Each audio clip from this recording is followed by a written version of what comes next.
Let's do it. Checketh the mic. Oh. Are we too high? Are we too low? Are we just right?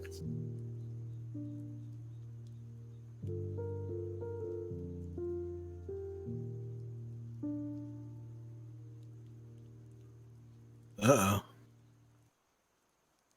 I can hear you. Yep.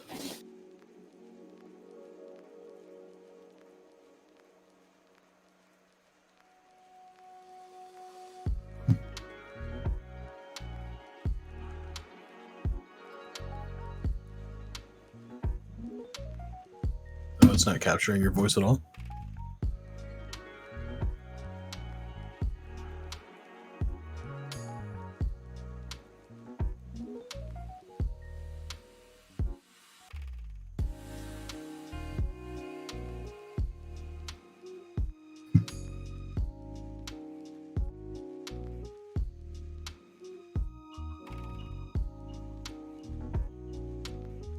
Wrong device. There we go. Are we good now? Should be good now. 1, 2, 3, check, check, check. Yes, we got it. All right. Nate's sounding good. I think everybody's sounding good. Boom, boom, boom, boom, boom, boom. Yeah, for some reason OBS like killed it, and then I'm not getting a connection to chat through loading error. All right, so I'm gonna have to check the chat through over here, unfortunately, because things are wonky. So anytime I need to look through chat, I'm gonna have to look to the side because it's not coming up through OBS for some reason. Drop the music just a hair. Got it. Oh, don't look at that. Don't look at that. Don't look at that. Our beautiful voices are the music. That's as low as I'm going to get it. There we go. All right, back to Discord. There we go. All right, I think we're good to go. Let's talk about some comic books. Outside of my chat not working on OBS, but we'll figure that out later. Yeah, let's talk about some comic books. So this was a gigantic week in comics. A lot of shit went down. I'm not kidding. I'm not exaggerating. A lot of things went down, and we're going to start off with a freaking banger. And, well, let me check here. A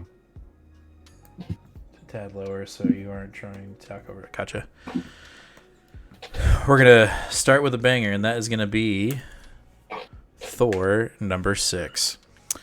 So, usually we've been starting off with an Empire book, but all we had this week was tie-ins for Empire. So we're gonna switch it up a little bit and kind of start with one of the bigger books that were released this week, which is Thor Number 6, and it was a doozy. Whether you liked it or not, a lot of implications, ramifications, just all around a crazy book this week. Wouldn't you agree? Oh yeah. Well, and I definitely think it needs to be said before we even start. Spoilers. Oh, big yeah. time spoilers.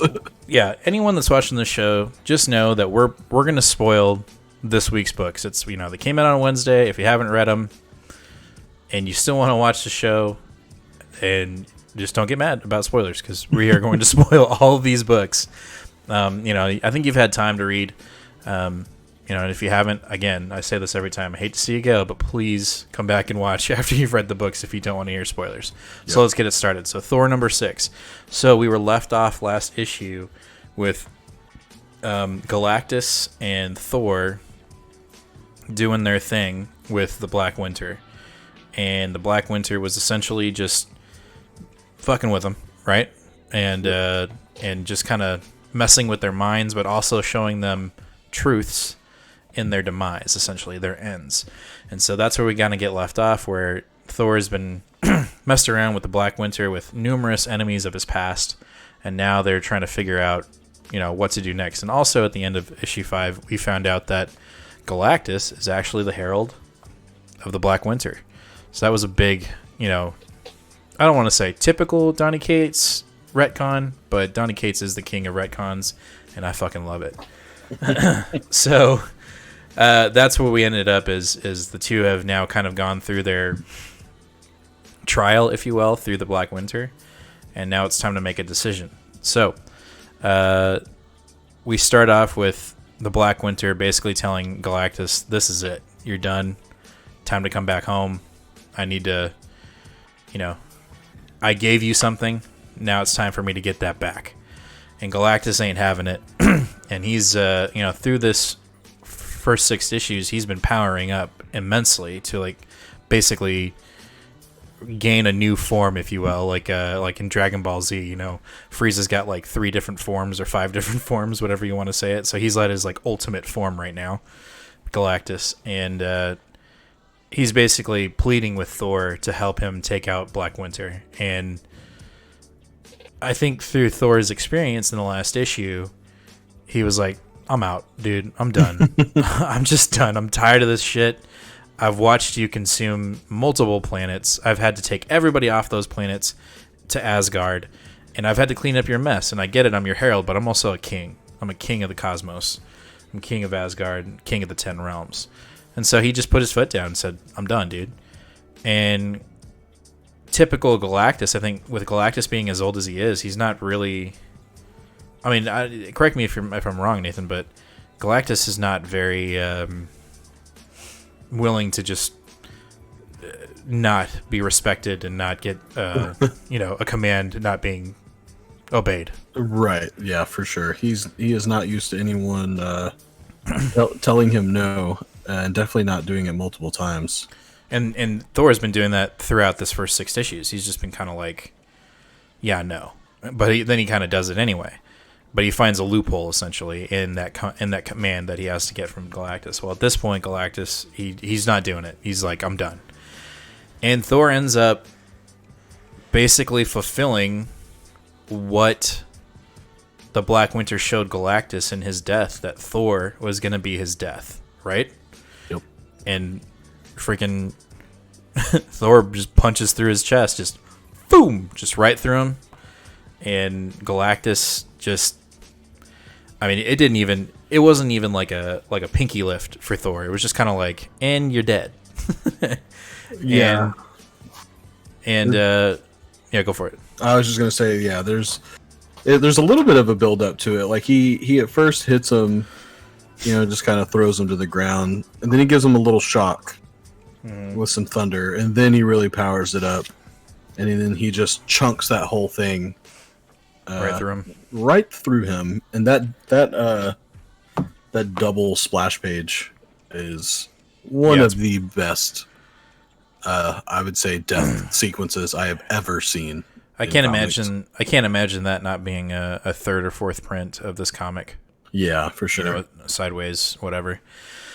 So after that, the Black Winter basically thanks Thor for doing the dirty deed, and essentially says that he's going to take Galactus back. And Thor, again, in a very defiant tone, says, "The fuck? No, you ain't.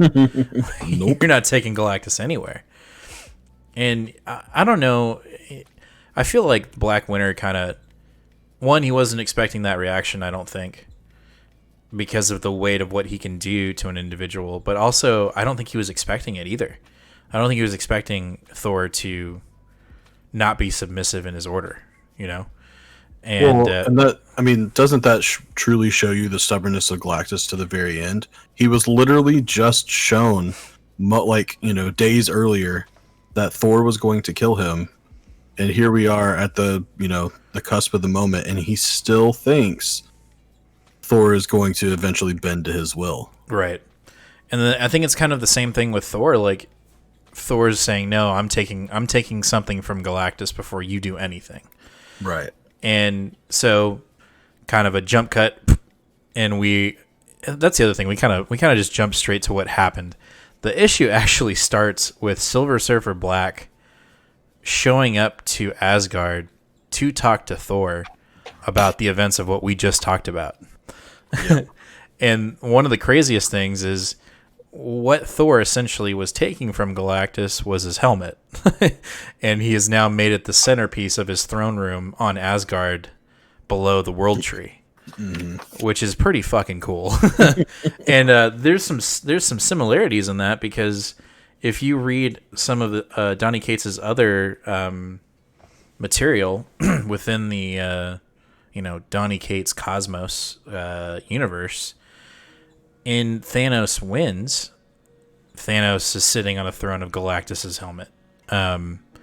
So it's something that Donny kind of throws around a lot, is kind of fucking with Galactus, So he gets the same kind of treatment here. He gets a little bit of Thanos don't get no respect. His stuff ends up getting used as props. So anyway, basically Thor wanted to take the helmet of Galactus, and I didn't get this part, and maybe you did, Nate. So in taking the helmet, he basically made Galactus's body into a bomb. Am I right? Yes. So that's one part of the comic I didn't understand, or I just need more detail on that. Did you understand? Like, why did that happen? I mean, that was his way of destroying the Black Winter. Okay. So he realized that both Galactus and the Black Winter were problems here. I imagine we'll get, probably a little bit more insight as well. But I imagine that Thor made a pretty good deduction that the only way he was going to be able to defeat the Black Winter was by doing this essentially Galactus bomb. And I think with the combination of his power cosmic and his normal Thor powers, Odin's son, yeah, or, the Odin Force, or I guess it's called the Thor Force now. Thor Force. Yeah, I mean, so he blows him up, and you see the Black Winter literally turn into snowflakes, and he says, basically, as right before I go, like, do you want to see how you die? And Thor, being the stubborn person he is, says yes. Yeah. So, also, by the way, I find it very interesting that directly after the explosion, Galactus is obviously dead. We can pretty much assume that Thor no longer has the power cosmic. But he is still healed. His eye is still back, and his arm is still back. Yeah, so that's, I guess, a byproduct of the power cosmic. Heals you back up. So he basically does that, and in doing so, like you said, the Black Winter kind of leaves him a parting gift of, would you like to see how you die? And this is basically the, second to last, essentially, panel, if you will, of the book. And this is why this is why this book is blowing up right now in the market. And I think it has a lot of implications for the Marvel Universe, not just Thor. And basically, it's a panel of what looks like Marvel zombies. Everything from Cable, The Thing, Magic, Wolverine. There's so many of them. Yeah, essentially, a long list here. You even actually have Inhumans represented with Black Inhumans there, yeah, and Black Bolt, Medusa, yes. And they're all zombified. They're all the undead. And at the center of this is a newly risen Thanos with Mjolnir. I don't think I'm saying that right. Like Mjolnir. And it has Infinity Stones in it. I can't remember which ones, but I think there's three that are visible. I don't know what the yellow one is, but there's Mind Stone. I don't remember. Well, there's three visible ones, and I think people are saying that even at the bottom end of the hammer, there might be a stone in the handle. But that's because it's glowing. So speculation. There's definitely the time on the top, the green one, and then there's definitely reality, the red one. Mm-hmm. And then there's the yellow that you can see. And I think that's the Mind Stone. There looks to be one on the very bottom hilt, and then looks to be one. Yep. So there's also in his other hand, he has a gauntlet that looks very much like a gauntlet from our other Donny Cates first time character, Noel. And in that gauntlet, it does look like there is a what stone is it? It's like dark blue purple. Yeah, which is I think the stone to resurrect the dead, if I'm not mistaken. I could be wrong on that assumption or on that guess, but it's looking like we've got all the stones back on Thanos. Thanos alone is a huge connection right there. So basically, that descriptor, that is Thor's death, essentially, or that's what Thor has seen as his death: is Marvel zombies, Thanos with the hammer with the stones in it, and a gauntlet from Null. We think. Oh, good. I was going to say I heard a very interesting theory, which is pretty far fetched, but it would be very Donny Cates. Which is? Apparently, I have not read it, but apparently in the Infinity series written by Jonathan Hickman, okay, Thane, Thanos' son, is somehow transformed to look more like Thanos. Okay. And when he is, I don't know if he's, I don't know exactly what happens to him because I haven't read it. He's either resurrected or after he's transformed, however that happens, he rises with a black gauntlet on his left hand. Interesting. So I have not. So there are theories that this could be Thane, the son of Thanos. So I've read Thanos before Thanos wins, and Thane is in there. And Thane essentially looks like Thanos, but like a skinnier, taller version of Thanos, or just really skinnier. But I haven't read Infinity. Funny that you mentioned that. I did order the hard copy of Infinity, which will be here in September, so I will read that and see what the hell's going on there. Yes. So that's how that panel ends. And essentially, this entire time that we're seeing these sequence of events happening, it's him describing the events. It's Thor describing these events to Silver Surfer Black. And so at the end of this whole discussion, Surfer basically asks again, so what did you see, if you don't mind me asking? And I believe Thor said nothing, right? He's like... He says darkness and nothing more. Darkness and nothing more, which we clearly know is a metaphor, because that's nothing. It is darkness, but that is not nothing. So that's how this book ends. It kind of wraps up the Black Winter... Thanos arc, and we're going into this new arc, which I think we're going to focus on the weight and the heaviness of the hammer itself. Mm-hmm. And and we might see how maybe Thane or Thanos gets it. We don't know. I've got my speculations on it. I think that this whole idea of Thanos coming back, I don't know how we're going to get him back, but I believe that the King in Black, I think it's called, the next event for Donny Cates, I think everyone's going to die in that event. I think the entire Marvel universe of superheroes is probably going to die in it, with an exception of maybe Thanos. Or I'm sorry, not Thanos. An exception of Thor. And it might be on Thor's shoulders to save everybody. And that's why he saw what he saw. That's my guess into where we're going and what that panel means. Mm-hmm. We'll see what happens. Yeah, it would be very interesting. Yeah. But, again, Donny Cates doing what he does. I mentioned to Nate earlier today when we were talking on show notes, I bet somewhere at the Marvel headquarters right now, they've had discussions about, what, we should do another What If series. And someone else in the room was like, why? We have Donny Cates. Like, he's already doing it, but it's all real because we're just letting it happen. Right. So, again, I think Donnie's kicking it. He's smashing it out of the park. He's redefining lines within the Marvel universe, cosmic universe, and it does look like we're kind of going in another direction with the series. It looks like we're going back to Earth, which I know you're not quite too happy about because you're more of a cosmic guy. Yeah, I mean, and especially with Donnie doing this, but honestly, what it looks like is it looks like we're having a 2-issue, just a small arc, where Nick Klein is basically getting a break, or he's working on the next arc, but he needed 2 issues off, and so we're getting can't remember who it is now, but we're getting a guest artist for 2 issues. We're gonna have 2 issues focused around Earth. I think he's going back to Broxton. Mm-hmm. I imagine at some point Jane Foster's gonna show up, especially now that, well, we'll get there. We'll get there. But once that is done, I think we're going back to space again, but we'll see.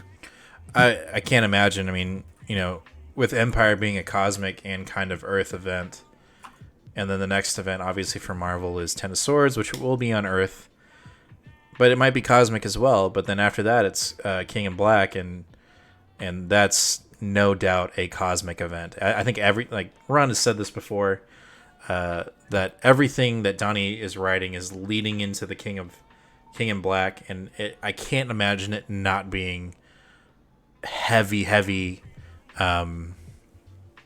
cosmic. I mean, the dude's from space. He's from the emptiness of space. I really think that this event that's coming up, I feel like Absolute Carnage for Donny was like a wind up, and this is the true curveball. This is the thing that's really gonna, I almost feel like they wish they had just done this rather than Empire, because I still feel like Empire were still kind of flat, Yeah. And there might be some more implications in the next issue, but to me right now, but we'll see. We'll see. All right, so that is Thor, and it was a freaking awesome issue, and I'm just going to go off and say that this was my pick of the week, so just deal with it. All right, next we have Valkyrie, issue number 10. So, I have read 8 to 10. I have started reading I'm on issue 3, I believe. Okay. And I'm absolutely loving it, but I'm going to let you kind of take the reins on this one. All right. Yeah, I actually, in order to prep for this, went ahead and reread the entire series. Okay. I mean, not that you necessarily need to, but just so I was familiar with the character a little bit more. I think it's important. I mean, I read it, 2 nights ago, and I was like, oh, so that's what that is, and oh, that's what that does. So, yeah, no, it's definitely, like you said, not a must, but I think it's definitely helpful. Right. So, I'm trying to think of, it's funny because when issue 8 of this first came out, it was right when we were getting a hold of Black Winter, and so we thought that this was possibly Black Winter as well. And now every time that I think about it, I just think of it as Black Winter, even though I know it's not, and so I can't remember what the name of it is. It starts with an R. It's like Robu. Well, yeah, the Rokva is the Nordic name, so we'll just go with Rokva. So the quickest of catch-ups is Jane is just chilling out with a friend, having some lunch. All of a sudden, a sinkhole opens up, and demonic ghouls start jumping out of the sinkhole and stealing the souls of people. Valkyrie sees that they are coming from underground, so her and Thor jump down, try to see what the problem is, and they find the corpse of a very old was he a Asgardian king? He wasn't. He was No, I think he was just from Earth. No, because they brought his body there from Jotunheim. Doesn't matter. He's an old king. He tried to take the power of the Rokva, which is like Black Winter Light, and Bloodlight Seltzer. Exactly. It turns out that Thor's brother Tyr, who has been banished to be a servant in Valhalla, has decided that he does not any longer want to be a servant, and he is going to take the power of the Rokva. He basically comes down. Thor gets tricked into being consumed by the Rokva, so now he is being controlled by Tyr, and Tyr takes the all weapon from Valkyrie. So, I'm gonna interject real quick. That thing is freaking dope. Yes, that thing. The all weapon is the shit. Reading issue 2, I believe, last night, where she's fighting a Bullseye. Yeah, and and he's like, well, "What are you gonna do? You gonna throw it at me?" And she shoots out a mace from the top. That's freaking cool. All right, sorry, continue. No, I actually think I might like it more than Mjolnir. I totally agree. It's Swiss Army knife of weapons, pretty much. It's super adaptive. I mean, if she needs wings, she's got wings. If she needs an axe and a sword, she's got it. Like, it's a dope weapon. What else I like about it is it kind of reacts to her situation in the sense, like, if she gets knocked out, it goes kind of haywire and, like, can't shape into anything at that point. So she really has to concentrate to use the weapon, which I think is kind of cool. Yeah, for sure. So basically, we open this issue with Jane in Asgard, warning everyone there that Tyr has taken control of the Rakva, taking control of Thor, and that they're coming to take over Asgard. And I would say that the one thing that this entire series does, and of course does in this issue really well, is show the heart and soul of Jane Foster as a character. Mm-hmm. We get really good moments with her and Volstagg, just having conversations about, you don't need your weapons to fight. It's about, what's in you and all this cliche kind of stuff. But it's pretty impactful. It's not just It doesn't feel like fluff writing. Right. Basically, what we get in here is a nice little one-issue redux of War of the Realms. We get Hildegard and Volstagg, and all the Asgardian warriors, Sif, fighting off against basically Tyr and Thor, fighting, with the power of the Rakva. And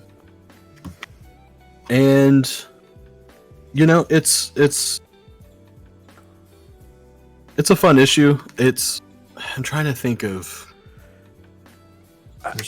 Go ahead. I think what it is it's a really, like you said, it's a kind of a one-off wrap-up issue, because this series was supposed to continue on after this book, but because of COVID, because of the pandemic, it got canceled, I guess you could say. Well, it got finished. Yeah. And initially, it wasn't supposed to be released at all. It was only going to be digital and trade this last issue. And they, Marvel kind of took a step back and said, you know what, now we're going to release it. But what this book did for me was it made me want more. Yeah. And it made me very disappointed that they canceled it. And they give us a little nice tease at the end that, Jane is nowhere done from being Valkyrie. She's coming back with, what's his name? The author. Jason Aaron. And she's coming back in the King in Black event, which I'm super stoked about. And I think this character, we talk about it. We've talked about it in the past 3 episodes. There's a group of people out there that just can't stand female lead characters, can't stand just the idea of there being something new. Yep. And I think this character is written so well and has, like you said, like, it really brings out the character Jane Foster. And, at the end of this book, when everything is said and done and Thor's brother is taken out and everything's kind of resolved, you can even see this tension. I don't want to say romantic tension, but there's history between Jane and Thor, right? Oh, and yeah. The last couple panels, it's like, you just kind of want to see some embrace in them, like whether it's friendship or a romantic thing or whatever you want to call it. And there isn't, like there's clearly some tension between these two characters. And it made me want to know more. It made me want that story about these two characters to continue, this inner dialogue and this inner conflict that Jane is dealing with being a doctor, being a human, but also being the last Valkyrie and a guardian to Asgard. You know what I mean? For sure. So, did you figure out what you were going to say? No, that's okay. Okay. Well, anyway, so the issue ends with Thor's brother being defeated and then thrown to Loki. And then Rakva is sealed up again in the mountains. So that thing is still kind of around. It could be in play eventually if right. someone wants to grab it. And it might be in play for Asgard. Like, they might actually use it. We don't know. Yep. But anyway, it was a really good book. It was beautiful too. The interiors was great. The art was really good. And like we said, at the end of the book, we get this message from Marvel saying, like, please don't lose your shit. Right. Valkyrie is coming back. We haven't even gotten started with it. So I'll be very interested to see where, I think it's going to be a War of the Realms kind of thing where we reintroduce the character within an event, and then we get a new number one Valkyrie, and we'll see where it goes from there. But overall, I enjoyed the book. I know you enjoyed the book a lot, and I walked away with this one like, I want more. I really wish this was continuing, and I know it will, but man, I guess Ten of Swords is really just going to have to hold me off until then. Yeah, exactly. So that is Valkyrie, number 10. Next up, we have Avengers 35, Part 3 of Khonshu, Age of Khonshu. This is a pleasant surprise in the sense of this story, like, going places that I didn't think it would go. Mm-hmm. When I first read the first part of it, I had no idea that, Moon Knight was going to be turning into this total badass that was going to take out a majority of the Avengers. Right. And that's what we kind of get here again. We have Khonshu himself, the god of the moon, preparing for battle to, and we've been trying to figure out why Khonshu and the Moon Knight have been doing this. We're like, why are we accumulating all this power? Why did we take Thor's hammer? Why did we take the Spirit of Vengeance from Ghost Rider? Why did we take Iron Fists? Why are we doing this? We in the past two parts, we've been just accumulating power, but we have no idea why. And we finally get the why, so to speak. Essentially, we, in the first part of it, or was it the second part where we faced off with Mephisto? You remember? I don't. It's either one or two. Moon Knight kills, or not Moon Knight, I think it's actually Khonshu that kills Mephisto, or kills Mephisto. Right.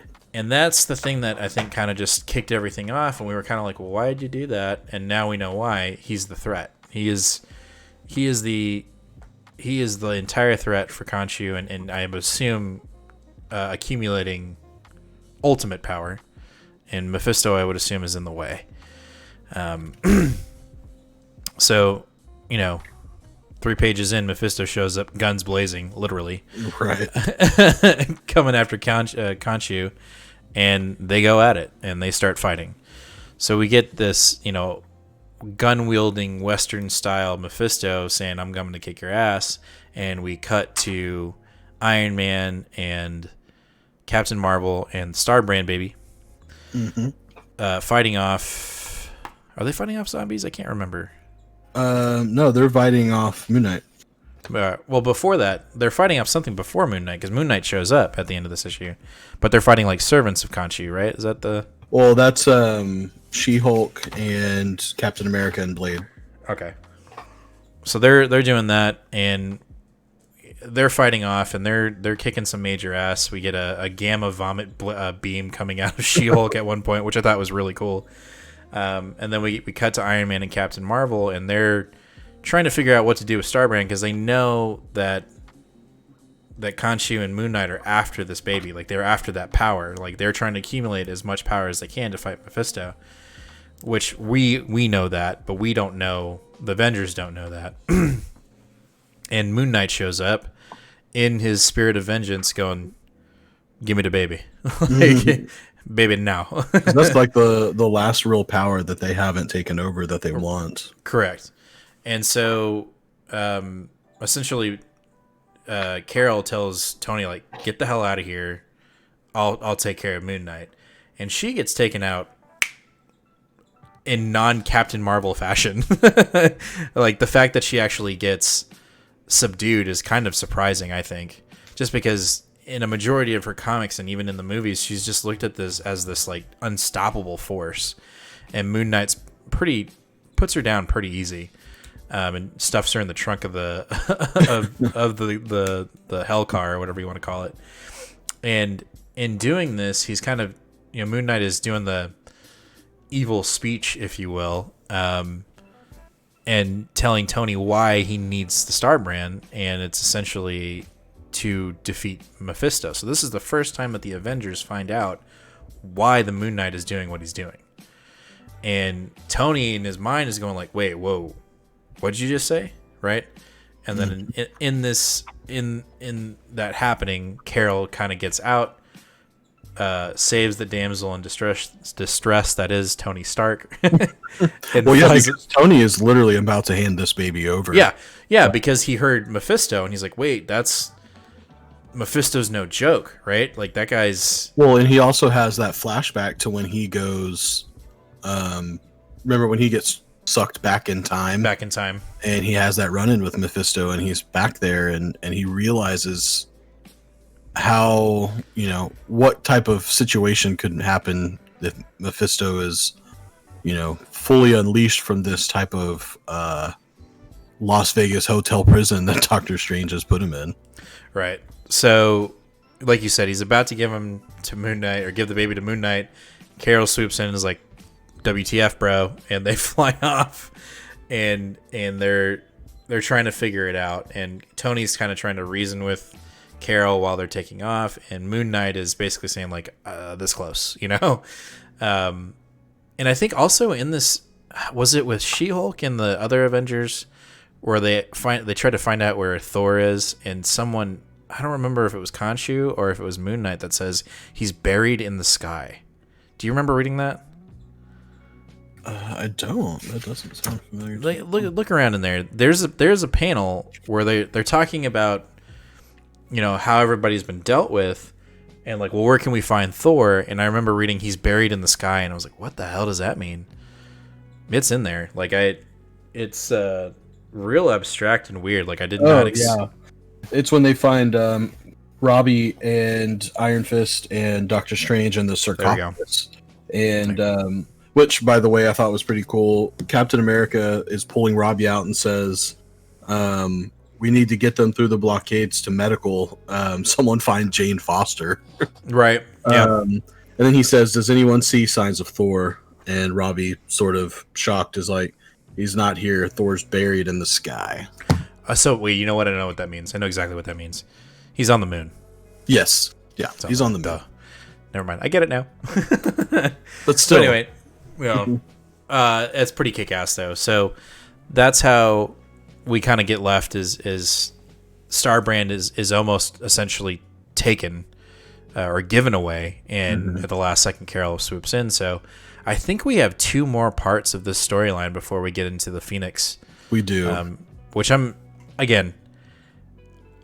way I read this, the way I've read Avengers these past few issues, is how I wish Empire was. I know we keep on going back to that, but it's because it's the major event that's going on right now. But Avengers just reads so much better right now than Empire in my mind. Which is disappointing because Al Ewing, I feel like, has the same writing chops as Jason Aaron. I mean, they were writing the first 7 issues of Jane Foster together. Mm-hmm.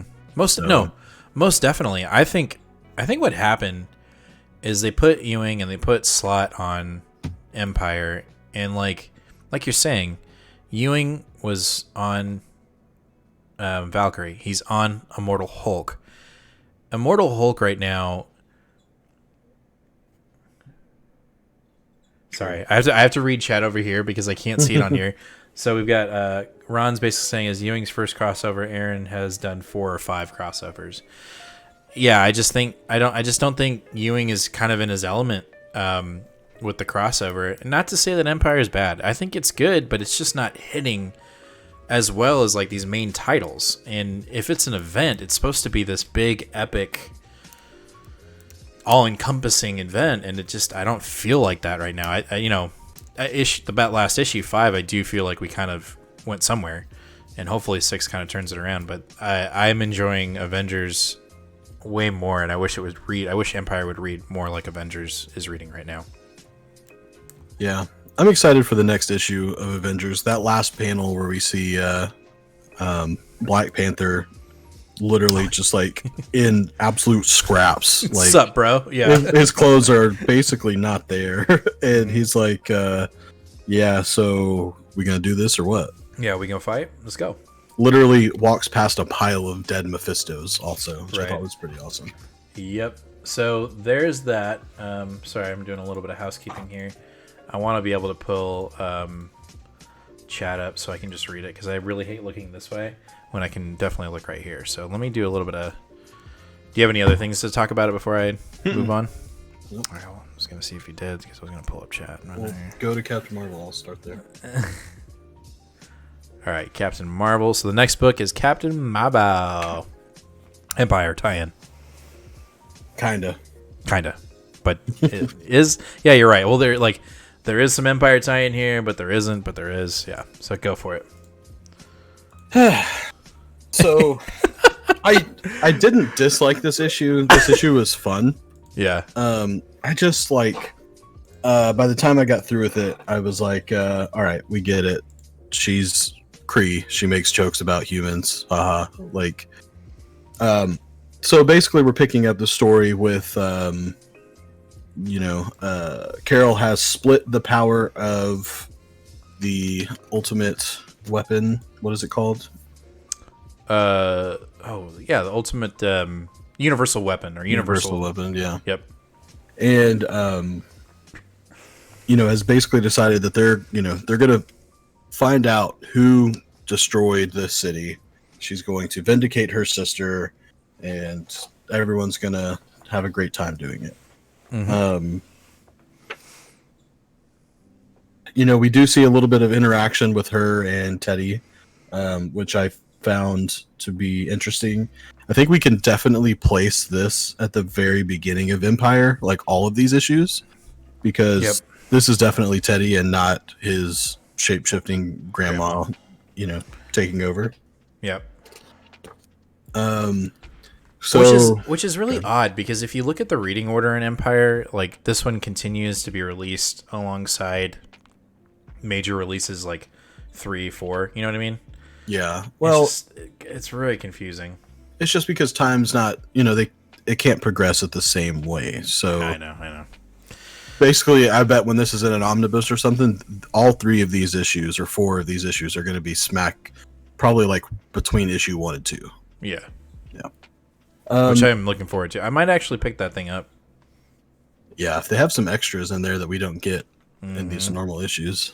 So this the quartet of Hammer guys go to the planet. What is it? It's Hammer time. Sorry, I had to do it. I had to do it. Sorry. And it turns out that Carol is right. It is this guy from some random Marvel team up that she fought a couple years ago. Yeah. And he basically makes a bunch of giant robots to fight them. One looks like what are they called? Sentinels from X-Men. Mm-hmm. Which I think is if I'm not mistaken, and I could be wrong, but I feel like that robot, that first one that attacks Carol, is the design is one that Captain Marvel actually fought. I feel like I've seen that one on a cover before. Right. Like, I think I actually own one. Anyway. Well, basically, half of this issue is a bunch of really cool fighting scenes that we're not getting in our other Empire books. So I do appreciate that. We get a little 1 page each of War Machine and Spider-Woman and the other character that we can never remember. Hazmat. I got it. There you go. Kind of using their own, powers plus the universal weapon. But Wastrel, that's the guy's name, Wastrel. They make pretty short work of him. Which I think is good. Sometimes when enemies just get plundered really easily, it's like, well, what? But yeah. I think there's a statement to be made here about the power of this hammer. And I think they should be absolutely destroying robots in 1 or 2 swings with these things. Yeah, for sure. So Carol gets all pissed and goes. It almost looked like she goes binary, but with the with the green power of the universal weapon, and then they see the universal weapon shows them basically, for sure, yeah, he's the one that blew up this city. And so they all four in unison accuse him, and it seems almost as if they're just gonna axe him right there. Yeah. And they're like, no, he's going back to the Emperor we'll see what the Emperor's gonna do with him. I like that scene. It reminds me of like Judge Dredd. I don't know if you've ever seen that movie or read that comic. Oh yeah. But I just like you stand accused. Like when I read that, I was like, oh shit. Oh yeah, it's very similar for sure. Yeah. The part that I find interesting is the little setup that we get with L'Oreal at the end of the book. At the very beginning of the book, before they leave, they were like, hey, Carol's like, we're going to go clear your name. You have to stay in here right now, but we'll be back. Did you find it odd that they like repeated panels, like the first like 2.5 pages from the previous book in that? What do you mean? So the first 2 pages, if not the third page, are like almost direct copies of the last few pages in the previous issue. Like when Carol is telling L'Oreal, like, stay here, don't go anywhere. If you open issue 20 or 19, it's almost a direct copy from last issue. Oh, no, I didn't even notice that. What it reminded me of was like when you go, and again, you don't really watch a lot of anime, but like it would happen in like Saturday morning cartoons where like it would cut immediately. Like you'd see this like drastic thing happen and you'd cut directly to a commercial, and then you'd come back and they would repeat that line, but just a little bit different, but it was the same animation. Like, yeah, someone's falling and it's like, but when you get back, it's like, help me, but it's the same thing. And they kind of did that in this issue. And I wonder if that was like a page count thing. Like they didn't have enough pages for this book. I mean, it didn't piss me off, but I was just like, that's kind of odd. Yeah. Well, basically what ends up happening is the mother, one of Carol's best friends, who's the mother of the child they talk about at the beginning of the book, comes up and says, hey, the plant people, they took my kid. Please help me. The thing that I find interesting is I think the more and more that as this Empire tie-in goes on, I think Kelly Thompson is showing that L'Oreal's not going anywhere. I think she's going to be... unless they kill her off. Like I had a hint of like, dude, are they going to kill her off? We'll get there, but go ahead. They could. I mean, because it's just 2 panels. She basically is like, "Is this an emergency?" And her friend's like, "Yeah." And she's like, "Hell yeah, I get to go fight." Right.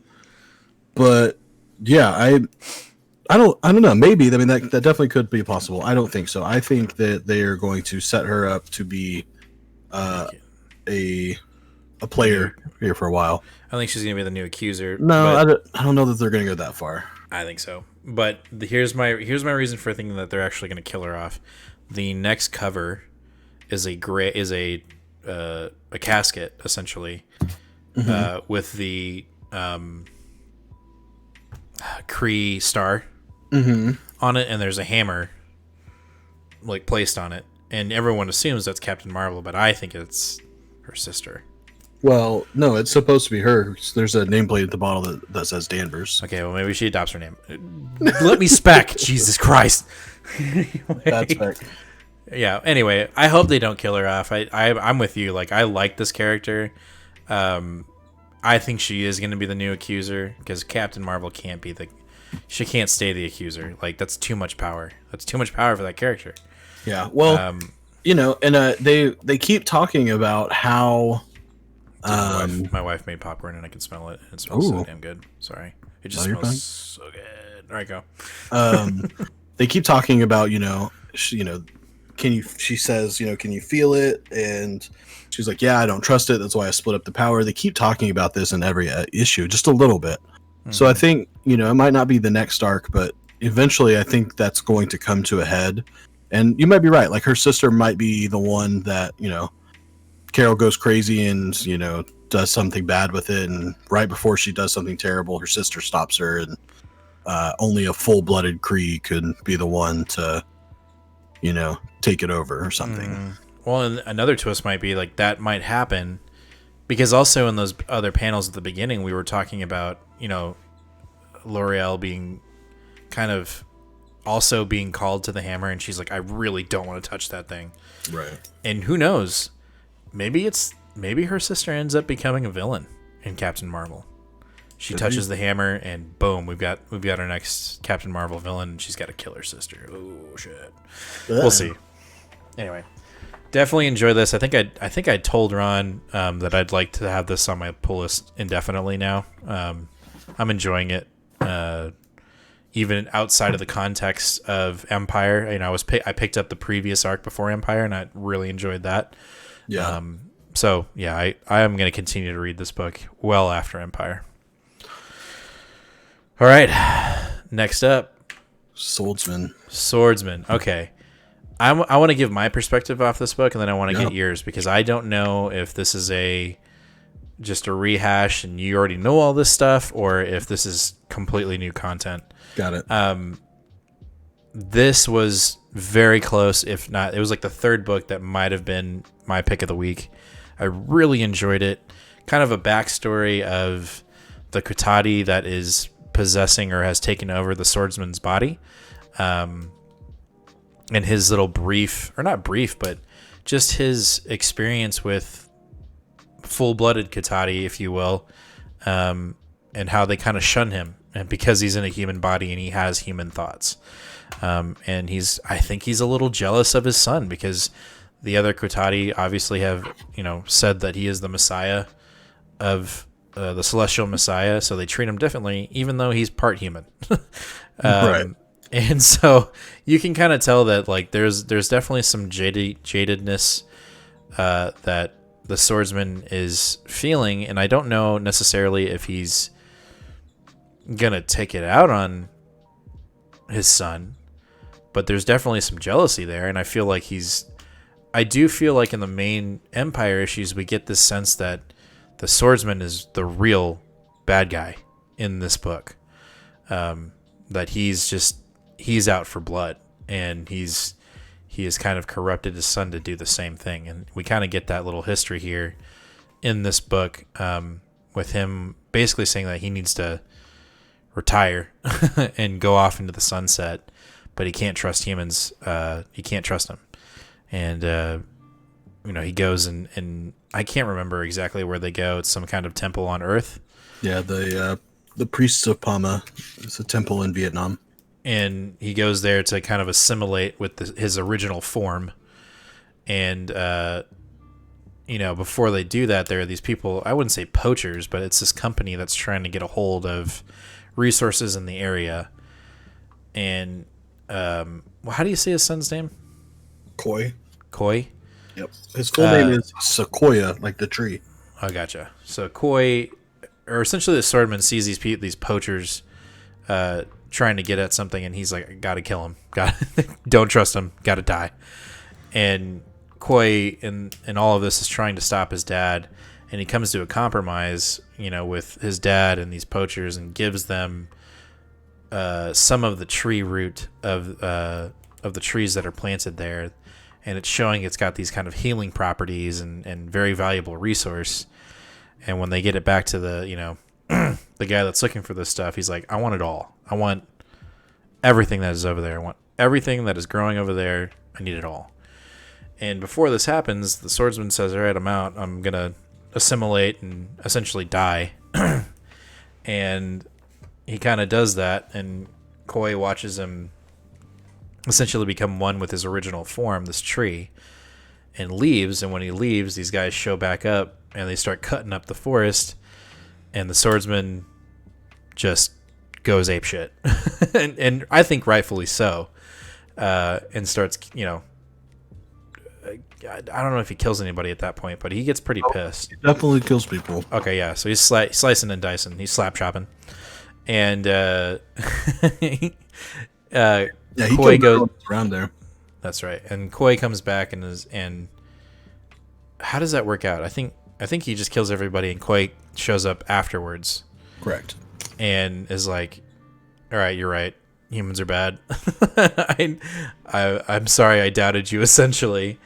And I don't get a sense that was done on purpose. Like, I don't think the swordsman planned that to trigger Koi. I think it just happened, and it worked in his favor. And so, out of this whole experience, Koi creates a new sword for the swordsman, which the other sword was destroyed in the middle of that fight. And he creates a new sword for the swordsman, which is literally pulled out of Koi and given to the swordsman. And that's where we kind of lead off into this whole like training for Empire. And I thought it was epic. I just thought it was a cool kind of backstory to what's going on in Empire and kind of the motives of the swordsman and Koi. I don't know if all of it is 100% true. We'll see in the next couple issues, but I enjoyed it. Yeah, so for the most part, I enjoyed it as well. This was not rehashed material. This was all, this was all new stuff. There are a few minute details like knowing what that temple was and stuff, being familiar with this area in Vietnam, but getting to see the motivations of the swordsman, getting to see the motivations of Koi, is all new. The one thing that I really liked about this issue is, getting to build up the swordsman as this Kotati character outside of Jacques the swordsman, because we don't really know who he is as a character. Basically, the Kotati take over his body. He's like, yeah, I'm gonna go bang Mantis now, and see you later. And you don't hear from him for almost 30 years, and then he's in a 6-issue miniseries with Koi, and then that's it again. And so, there's a lot about these characters that we don't know. And on one side, I'm glad we have these Lords of Empire, one shots where we get to see some of these aspects. On the other hand, I do get I was a little bit frustrated by some of the contradictions. I was very surprised at Koi's initial innocence and they don't know what they're doing here. Let's help them. I'll give you a little plant piece and everything's going to be great. Because the last time we saw them before this, which, with Marvel time, it's all relative. It's not something that you can easily place, but he's relatively older. If I had to make a random bogus guess, the last time we've seen Koi in continuity was when he was probably around 13 to 15. Okay. And I'd probably place him around 17, 18 now. And I know he's had time to grow in that, and obviously he could have, but last time we saw him, he was a punk kid. He was just a teenager. Literally, his mom showed up and was like, "You're not my mom. Get out of here."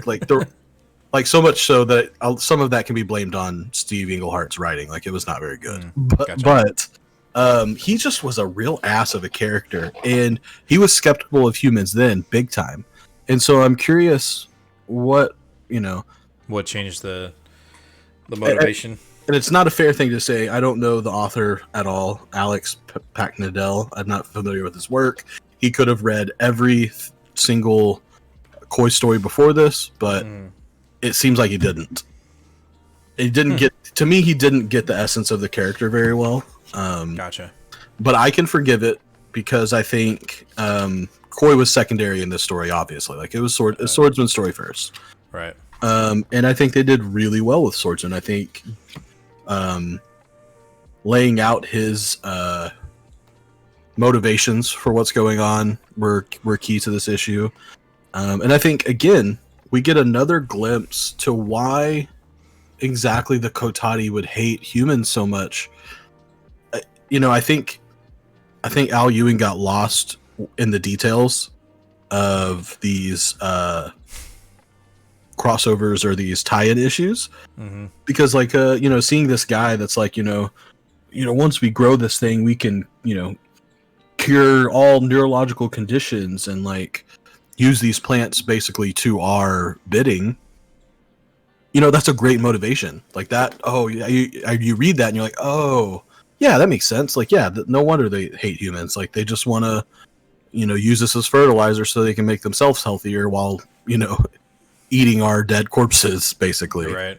And that would have been a great detail again to have in the main story. Like I'm reading all the issues, so that's cool. So I'm going to get it. I understand, but like you're not getting it if you're just reading Empire. Exactly.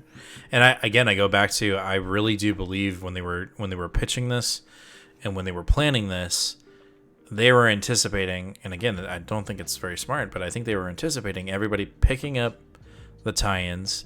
I think it's very evident that the tie-ins have all the action in them, and it's just story driven in the main issues. That's I firmly believe that. I think they went into that pitch and like, this is a different way we're going to do this event. Tie-ins are really where the action is, and a majority of your story or plot is going to be in the main issues of Empire, and I think it's pretty evident in these tie-ins. There is one thing I will say. I am also not familiar with the artist, and I'm not even going to try to say his name. Nalick? Okay, I will try. But Nalick. I really enjoyed the art in this book. Oh yeah. No, it was good. A lot of these books have I don't want to say passable art, but like, none of the books so far were just like, whoa, this art is kick-ass. No, Nick Klein's art in Thor was amazing. But, the rest of it was like, oh, it's pretty good. I like it. But so when I read Swordsman, I was like, man, this is just a nice book to look at regardless of whether I like the story or not. Yeah, I agree. So yeah, that's Swordsman. Nice little insight. I enjoyed it a lot. Yeah, it was a fun issue. So next up, we have another last of our Empire tie-ins for the week, and that is Jonathan Hickman's X-Men Empire number 4. I really do believe that when they were like, Hickman, we want the X-Men and obviously tied into this Empire event, and we're going to do it in your main X-Men series. He's like, please, no. And they're like, all right, we'll give you a tie-in. You can see Hickman and the other two authors within the last two books really engaging in this material.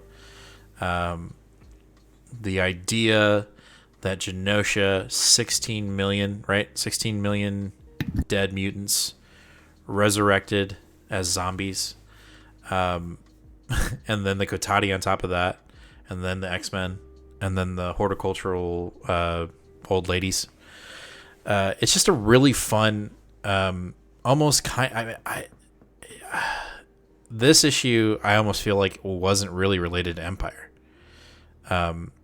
We kind of get some more backstory with the Scarlet Witch and Doctor Strange.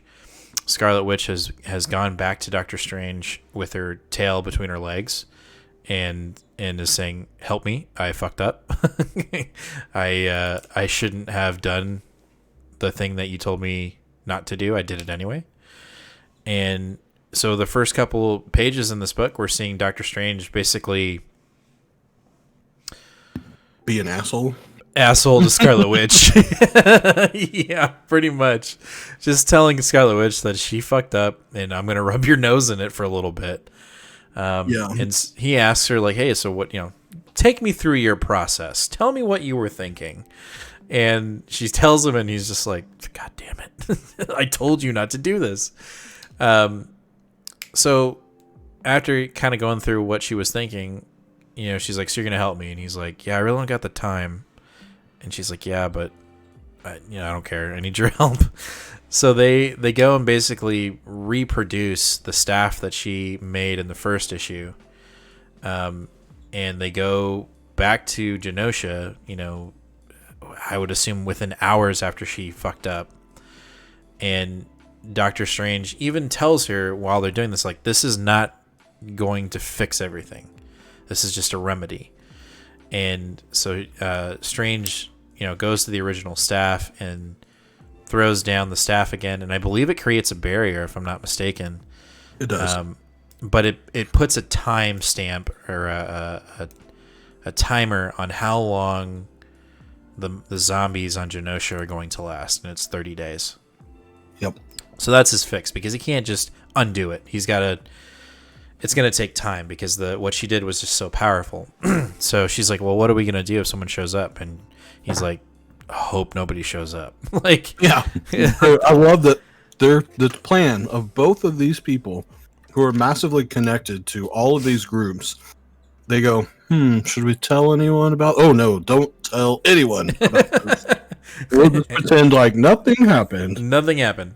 So then we go into the present, which is day 29, and we've got an hour left on the clock, essentially. And Magic has taken that staff, has turned into a full-on demon, and is fighting the Kotati. And while this is happening, Beast is back on Krakoa with some of the old ladies, and they're working on a cure-all, essentially, to how to defeat the Kotati and the zombies. And in the middle of this, we have an internal dialogue with Beast and his human side. So we're kind of getting like a Dr. Jekyll, Mr. Hyde, if you will, in Beast in this part of the book. Because he's trying to figure out how these humans, these old ladies, are able to bypass the Krakoa gates. They've done it twice now. And so he's having this inner dialogue with himself, and he's distincting this inner dialogue as his human side. So like his mutant beast side and his normal human side are clashing. And the human side is telling him, hey, like let's just get this done and leave these ladies alone. And Beast is saying, no, I think I'm going to steal some of their tech and figure out how they're getting into Krakoa. So he figures that out. Beast's a full-on baddie now. Oh, for sure. He's outside of what he's doing in X-Force, which is, pretty bad. Yeah, committing genocide. Beast is full-on corrupt, and he ends up stealing some tech from the old ladies and figuring out how they're jumping the gates. And so we get that part. And then, when I picked this book up, I was like, all right, we're going to get like just Magic being a complete and total badass and just wiping the floor with the Kotati. Nope. We get a surprise. We get a little curveball from Hickman. We get a little bit of an emotional curveball from Hickman. And we get the resurrected version, the Krakoan resurrected version of Explodey Boy. Yep. And he comes onto the island, and he goes and finds his zombie self, and they have a heart-to-heart for like 6 pages. And they talk about, life, and they talk about, how good it is on Krakoa. And Explodey Boy has to basically have a birds and the bees moment with his zombie version, saying like, this isn't going to last. Like, I'm glad that you're alive, right? But it's not going to last. Like, yeah, you're going to deteriorate, and you're going to go away in a couple hours, or if not in an hour. And so they share experiences, like Krakoa Explodey Boy just shares his experiences that he's had on the island, and telling him like, man, it works out. Like, everything's good. Genosha sucked. It sucks that we all died, but it's good on Krakoa. Like, we've conquered death. I've had my first kiss. I'm experiencing all these cool things, and I just want to let you know, like, you can rest in peace knowing that we've made it, And I found that kind of, I just thought that was awesome. Like, you were reading this. I'm not saying we haven't had joy in the Krakoa storyline and the Dawn of X storyline. We definitely have. But we've never really, I don't think we've ever connected with a character like that emotionally, where we're experiencing life again. I think obviously it was really awesome when we found out that the X-Men could resurrect themselves, and we didn't lose, all of the prime X-Men in, was it House of X.4? Like, that was gut-wrenching. But this was more of like, even more of an emotional connection to these characters.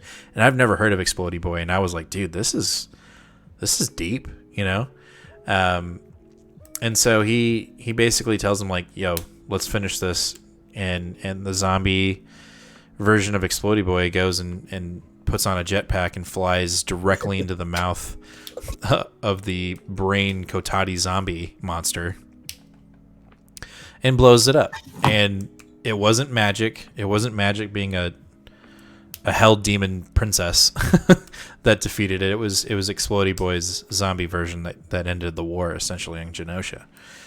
And we see afterwards Magic basically saying like, all right, well, now I command all these zombies. You all are my slaves. I own you. I own you. She even said it to Angel.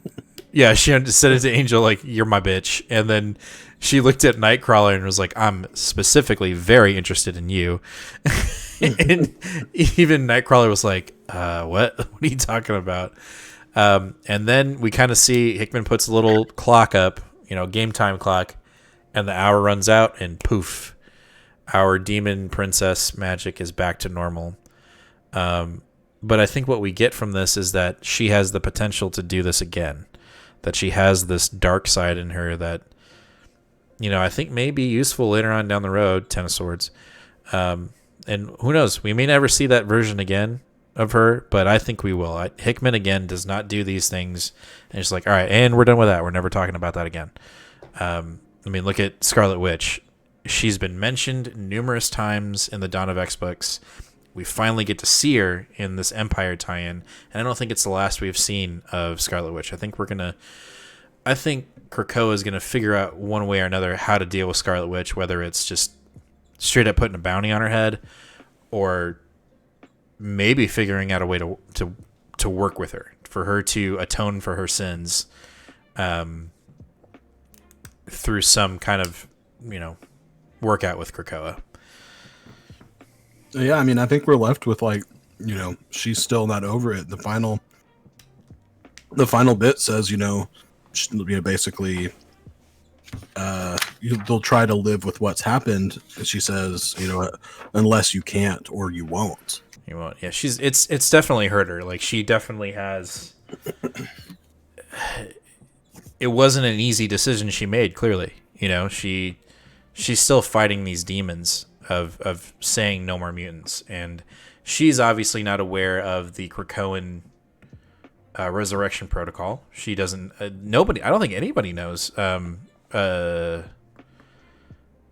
know. I just don't think that's a well-known detail amongst people that are not mutants. Do you get that sense? Nathan, can you hear? He probably can hear me, but I can't hear him. Dang it, man. Let's fix it. Let's go out, go back in. That's frustrating. Let's call him back. You hear me? Hello? Yep, that sucks. Yeah. And anyway, you heard what I said, right? Yes. Okay. Lost my train of thought, though. Train of thought, motivation. Do you think that Hickman is going to give the opportunity to Scarlet Witch to redeem herself, or do you think that Krakoa and Professor X and the Council are just going to, at some point say, bring me Scarlet Witch's head on a platter? Well, I definitely don't think that's going to happen. I don't think, I know that she's used as a boogeyman. They call her the pretender or the fake one or whatever it is. But I don't think that, Xavier and Magneto and them hold it over her head that much. But I don't think that she's going to let it go. So I think, if anything, she'll be involved in a storyline, again, from something that she's done, not from something that they've done. Also, and I think I said this also, do you think that outside of Krakoa, anybody knows about the resurrection protocol? No, I don't. And I think that this could have all been avoided if she would have known that. I don't think she would have tried to bring back, for sure. Why would she try to bring back these people if she knew that they were already in the process of bringing them back? In a much safer and more deliberate way. Yeah, so I wonder if, like I said, I do hope we get a Scarlet Witch resolve in the Dawn of X. I really do. I hope she finds out that they're able to bring people back. I don't think they're gonna. I want to see how that's resolved. I want to see how how the actions of Genosha of Scarlet Witch and what's going on in Krakoa. I do hope at some point she goes through a gate or shows up on Krakoa and they're like, "What are you doing here?" You know what I mean? Like, I would like to see them confront their boogeyman. Yeah. So hopefully this is a door to that, and I think it is. I think this entire series is a door for Scarlet Witch and Hickman to get Scarlet Witch introduced into the Donna X and figure out what the hell is going on with that character and how they're going to resolve with it. Mm-hmm. Do you have any other things on that? I don't think so. All right, so next up, we're out of our Empire books and we're into Excalibur. So I enjoy Excalibur. I'm probably one of the few that do. I do like it. The past 2 issues have been amazing. Yes. But this one, again, because of COVID, but I don't think even outside of COVID, you really have to reread the previous issues to remember what the hell is going on. Mm-hmm. And I was kind of lost at the beginning of this book. Not that it was, I mean, it was a good story. I liked it, what was going on, but I was just like, wait, what? What happened? And I had to kind of refresh myself. But essentially we're resolving, or, we are asking the question, do we need to take Jubilee's adopted son, Shugo, back to Krakoa? And they basically come to the conclusion that they can't because he's been wounded, and they have no idea if that wound will translate when they go back to Krakoa because he's a little baby. But in what's this place called? Outer World? Yes. He's turned into a dragon. So, he's got a little hole in his wing, but will that little hole translate to an entire arm missing if he goes back to Krakoa? We don't know. Right, exactly. So there's that, and afterwards, we are preparing for an invasion of the Citadel, the Crystal Citadel, I think it's called, or something like that. Mm-hmm. And in doing so, they're trying to figure out a way to be sneaky about it, but they can't figure it out. So they're trying to strategize how they're doing it. And at one point, his name's not Quake, it's Richter. Richter, yeah. Richter sees some green druids, and he starts communicating with Apocalypse. And we get a little bit of a history lesson from Apocalypse, which I am not against. I want to know everything and anything that has to do with Apocalypse. And when he bestows some knowledge to one of our characters, I am all ears. And so we come to find out that Apocalypse is actually part of, or it's been retconned, I'm not sure if this is actual canon before this, but it is. We find out that Apocalypse is a member of the Externals. Yeah, I don't think he was ever confirmed until now. Gotcha. So if you don't know who the Externals are, they're essentially the Inhumans of mutants. They're immortal. They are mutants that are immortal and cannot die. And so they have a little mini council. And, they've been around for what seems like forever. God dang it. Get some water. Anyway, and in this history lesson, we find out, that Apocalypse is one of the Externals, and then also that there are these rituals. And again, I'm a little hazy on what happened here, and you might have to take over on this part.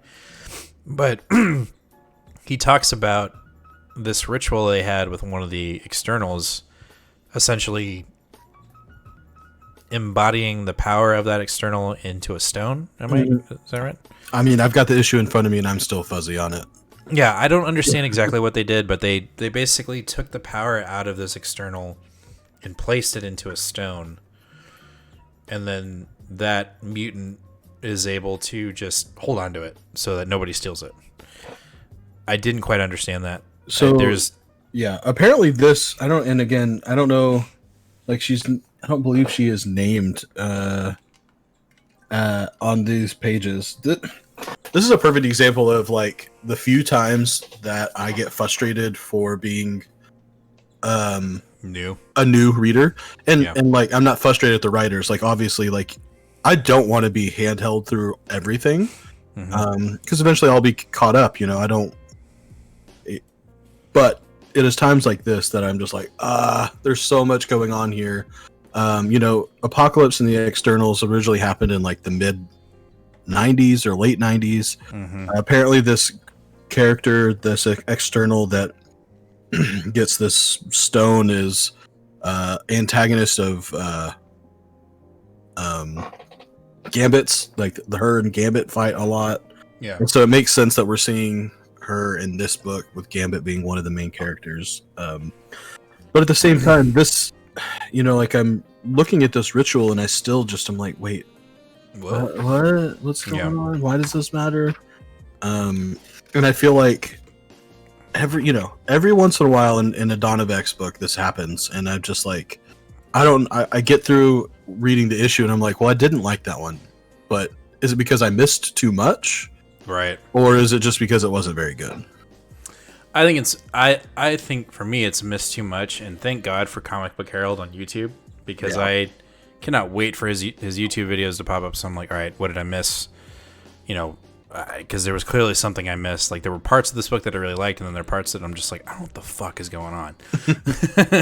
So anyway, we get our history lesson from Apocalypse, and in this history lesson, we learned something, because the next panel we are invading the Citadel from underground via Richter, and we invade the Citadel, and we get our final, we finally butt heads in person with Captain Britain and what's her name? It's like Luna, something. We'll say Luna, the Magistrix, right? And she's like, they finally come ahead to each other, and she's like, "Why am I not welcome here?"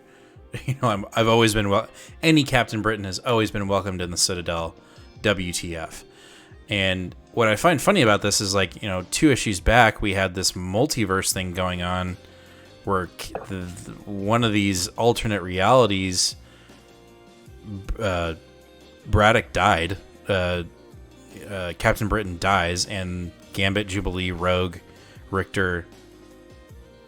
Am I missing one? No. Yeah, those 4 end up becoming the new Captain Britons, and I gotta wonder at the end of this page, because she even says, like, I am the one and only Captain Britain, and you're like, wait, no, because, like, there's 4 coming from another reality. So I gotta wonder if, like, the next issue we're gonna get like a throwdown between alternate reality X-Men Captain Britons and Psylocke Captain Britain. So that's kind of where we end it. Like, we know as an audience that there are multiple Captain Britons out there that are coming, and so we gotta wonder if Luna is gonna use them to her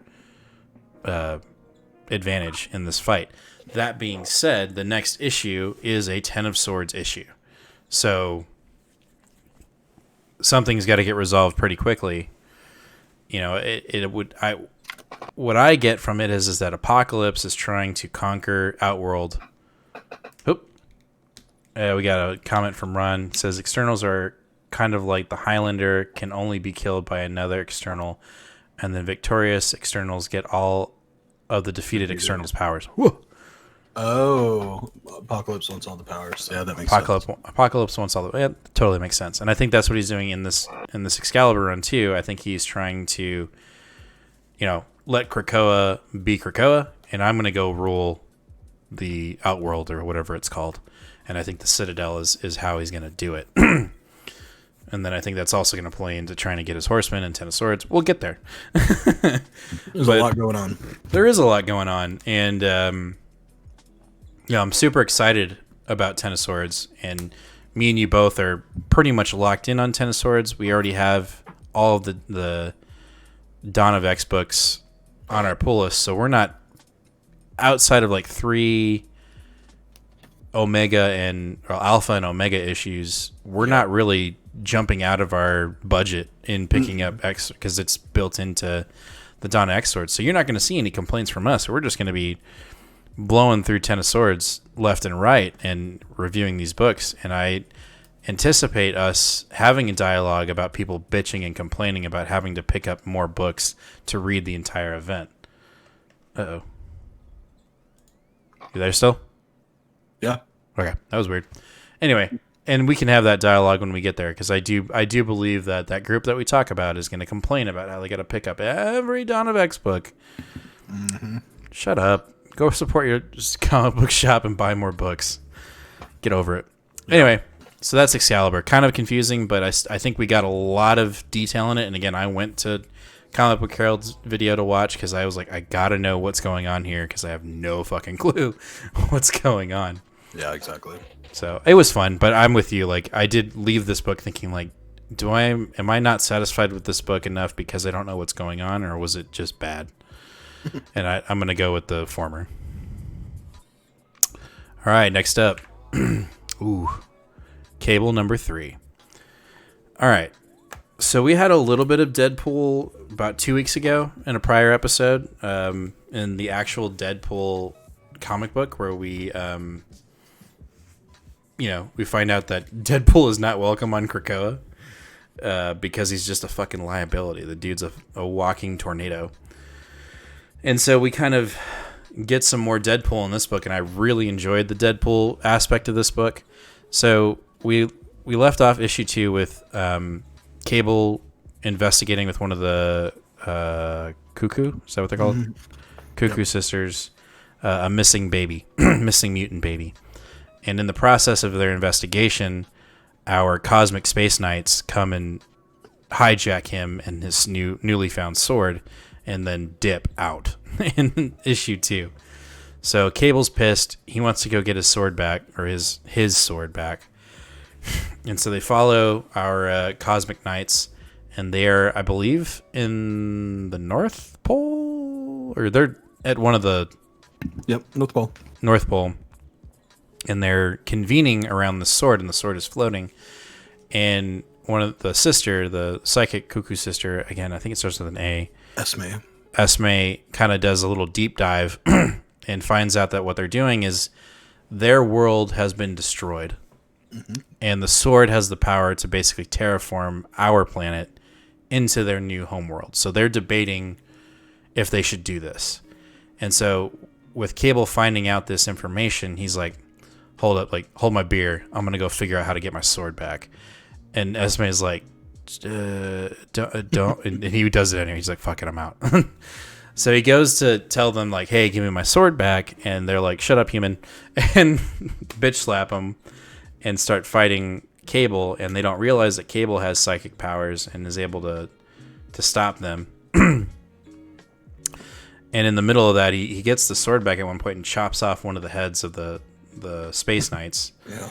And we come to find out that these Space Knights aren't necessarily... They're human, they're cyborgs, but it's like their brains essentially are in these robots so that they can survive an attack like that. So this robot gets its head cut off, but it's still alive. One of the other Space Knights picks it up, and they're like, all right, what do you want? And he's saying, listen, I see that you're trying to do what you're doing, and I've got to deal with you. I've got a proposition for you. And initially, it doesn't look like they're going to take it, but one of the knights is like, look, it's going to take us millions of years to create our homeworld again with the sword. So what's your plan? And he goes, well, what if we time traveled to when your planet was still around and you save it, and then you get your planet back, we time travel back, and then in turn, I keep the sword. And they're kind of going like, I don't know. Sure, let's figure this out. Sure, whatever you can do. And he goes, yeah, well, I gotta go get something first in order to achieve this, because he doesn't quite have everything he needs to do the time travel. So he goes to his grave of his old self to get something from Old Man Cable. But the Cable grave has been robbed, and there is a call sign on the grave, and only Deadpool readers and Cable would know who it is. There was a chimichanga wrapper, burrito wrapper on his dug up grave, and he goes, all right, well, we got to go see Deadpool. So young Cable, the robots, and Esme, is that I'm saying that right? They go see the King of Staten Island, the King of Monsters, Deadpool. And Deadpool is immediately ready to throw punches in the sense of jokes, and is just giving young Cable a hard time the entire time. And we find out that in this dealing that Deadpool had a deal with Old Man Cable, basically saying, like, look, when I die, I need you to go find my body, and I need you to dig it up and keep it somewhere safe. So he did that, but he also, left a call card on it on purpose so that young Cable could go find it. And young Cable is basically telling him, look, I need my body. I need my old man body so I can get something from it so I can achieve time travel. And Deadpool's just kind of giving him the running around, toying with him, calls him at one point, Babel, right? Like baby Cable. If he didn't missed it. He doesn't call him Cable. He throws baby and Cable together and is just giving him shit. So finally, he convinces him to take him to his old man body, and when they find it, old man Cable's body is entombed in a pool table with a glass top, just sitting there, and baby Cable. Young Cable is just kind of shaking his head like, W tough, dude. And Deadpool's saying like, yo, I'm going to give you your body back, but hey, let's play a game of pool first. I'm just going to put my balls right here. And he racks the pool balls right over Cable's face. And at that point, Cable's had it. He smashes the table, and Deadpool's like, well, that's kind of rude. And Cable steals. He takes the metal arm from Old Man Cable's body. So we assume that arm has some kind of technology in it in order to achieve time travel. Yeah. And they leave, and then we get some data pages. One is from Old Man Cable telling Deadpool essentially, if I die, no matter what it looks like, it's actually this individual who we find out later he believes is Strife, who I don't know who that character is a lot of. I know that he is essentially a clone of Cable, who thinks he's the real Cable, yep. And is trying to kill Cable. There's a lot of shit going on there. And again, me and Nate had a discussion on pre-show notes about, so did a young Strife that looks like Cable kill Old Man Cable, and is that Cable the Cable who we're following in right now, this young Cable, or is it a completely different young Strife Cable? I don't know. It's one of them. So we are dealing with classic time travel clone shenanigans in this book. And then after that, we get another data page, but it's a written note from Deadpool, written in a very thespian, all cursive letter that I found absolutely hilarious. Basically telling Old Man Cable, I got you, boo. I'm going to take care of you. And that's how this ends, is we get Cable basically getting ready to time travel to save the Robot Knight's homeland so he can keep the sword, which, he wants to keep the sword because we got 10 of Swords coming up, and I think it's going to be a crucial player in the event. Yeah, and almost as an afterthought, we see where the baby that they were initially investigating has shown up, was kidnapped, and has been taken to the what's the group called? Oh yeah, that's right. Dang, the Order of X. Order of X. So we've got. Damn, I can't believe I completely forgot about that. I was just so wrapped up in the Deadpool Cable dynamic. Yeah, so we've got this group. So I'm assuming the parents themselves actually kidnapped the baby. Yeah, right? I don't know. Anyway, so the kidnapped baby shows up, and it's these, this Order of X that we've been actually dealing with since the beginning of Hickman's X-Men run. It's these fanatics of humans that worship mutants, and they are stockpiling baby mutants, and we don't know why. And the other crazy thing about these guys is they carve X's in their faces to show how devout they are to this group. So that's the other storyline that is going on, is this baby is being stolen, and we kind of we find out what the hell is going on, kind of, but not really. We answer one question, we get two more, right? Which is always a classic, very good device in comics for us. If you get that, you're doing something right. So yes, and then Ron says on the side, all the Space Knights are part of Rom's storyline. Yep. Also, the old Cable Deadpool series was hilarious and ran a lot of issues. I might need to check that out because I think I think in Comic Book Herald's assessment of the book, he talks about it. How like there's one issue where it's kind of like the Life of Brian Monty Python homage, right? And it's Deadpool trying to kill Cable, but he can't, or he's hesitant because they're such good friends, or at least in Deadpool's mind. Anyway, I really enjoyed this book, and it was number 2 on my list. It almost was my pick of the week. This was definitely my pick of the week for art. 100%. Yeah, this book is beautiful. Every book has outside of it being confusing. Yeah, every time this book just pops. The covers are kick-ass, and the internal art is so good. Yep. All right, next up, Wolverine. I'm gonna let you dive into this one. Yeah. So, first things first is I think Benjamin Percy is doing a fantastic job of capturing Wolverine's voice. Mm-hmm. Just, the funny aspects, the grumpy aspects. I think it's very, very good. We get basically a tiny little wrap up of what actually happens in the previous story with Wolverine giving Magneto his helmet back, which we find out that he used as a piss bucket before he gave it back. But basically go ahead.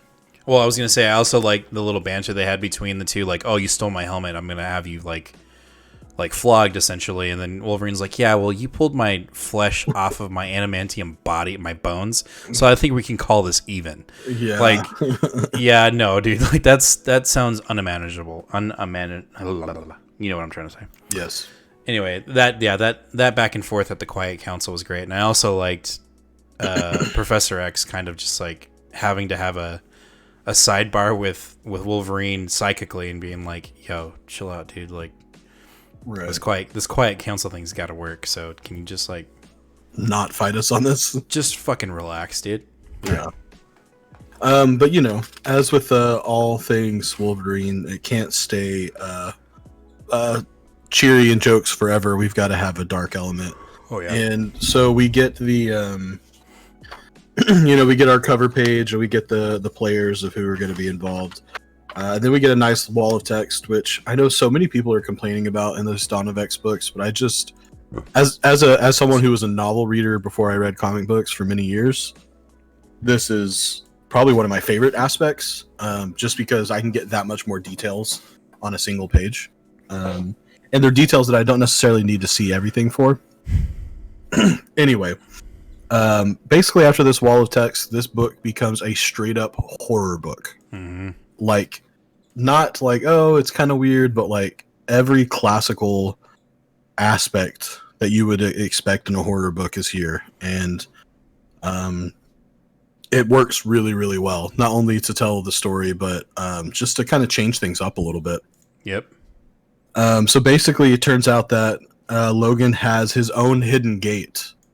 Which will take him to a tavern in far north Canada, basically out in the middle of nowhere, where he can go and drink and commiserate about whatever things bugging him at that time.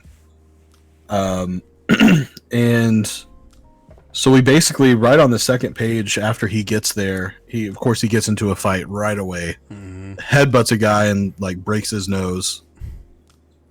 But the first thing that we see is just this one character just sitting in the corner with a smile that almost looks Joker-esque.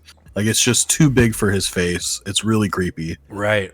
And he's basically having a conversation with some of the locals in the area when a sheriff comes in and is like, oh, like, I saw this, like, mangled deer in the road and it freaked me out, so I had to come in for a second. And the barkeep basically tries to get him to leave, and we get another glimpse of this scary Joker guy. Still there? Yeah. Oh, that was weird. Wolverine kind of has a conversation with one guy and it's like, don't I recognize you? And kind of moves on. Then he starts talking to this toothless old woman that has like 3 teeth, and it's like, You look familiar to me. She even brings it up. She's like, I got 3 teeth. And I'm like, okay, cool. Whatever, right. dude. And then Wolverine kind of stands up and starts getting woozy, which I thought was really cool. They start the panels as he's walking towards the bathroom actually start waving as well, which I just thought was... I thought the art in this book was also really, really good. And then basically we get another text page basically about a mutant trauma support group where people are coming together online and commiserating about the trauma that they have suffered at the hands of mutants, and basically that they're going to make rules that no hate speech or degrading comments except for mutants, respect everyone's privacy except for mutants, and the rule number 5 is you might be hurting today, but we can hurt them tomorrow.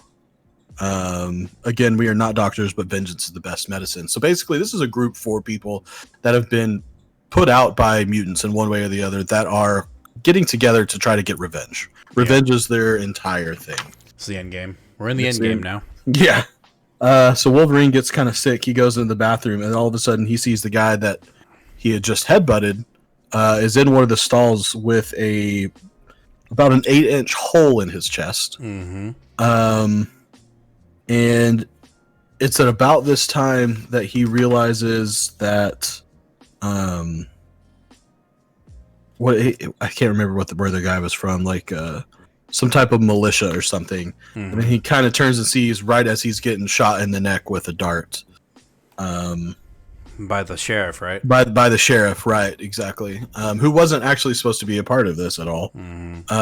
But basically what it is it turns out that the bartender and the old woman and the crazy Joker looking face guy have all been affected by Wolverine in some way.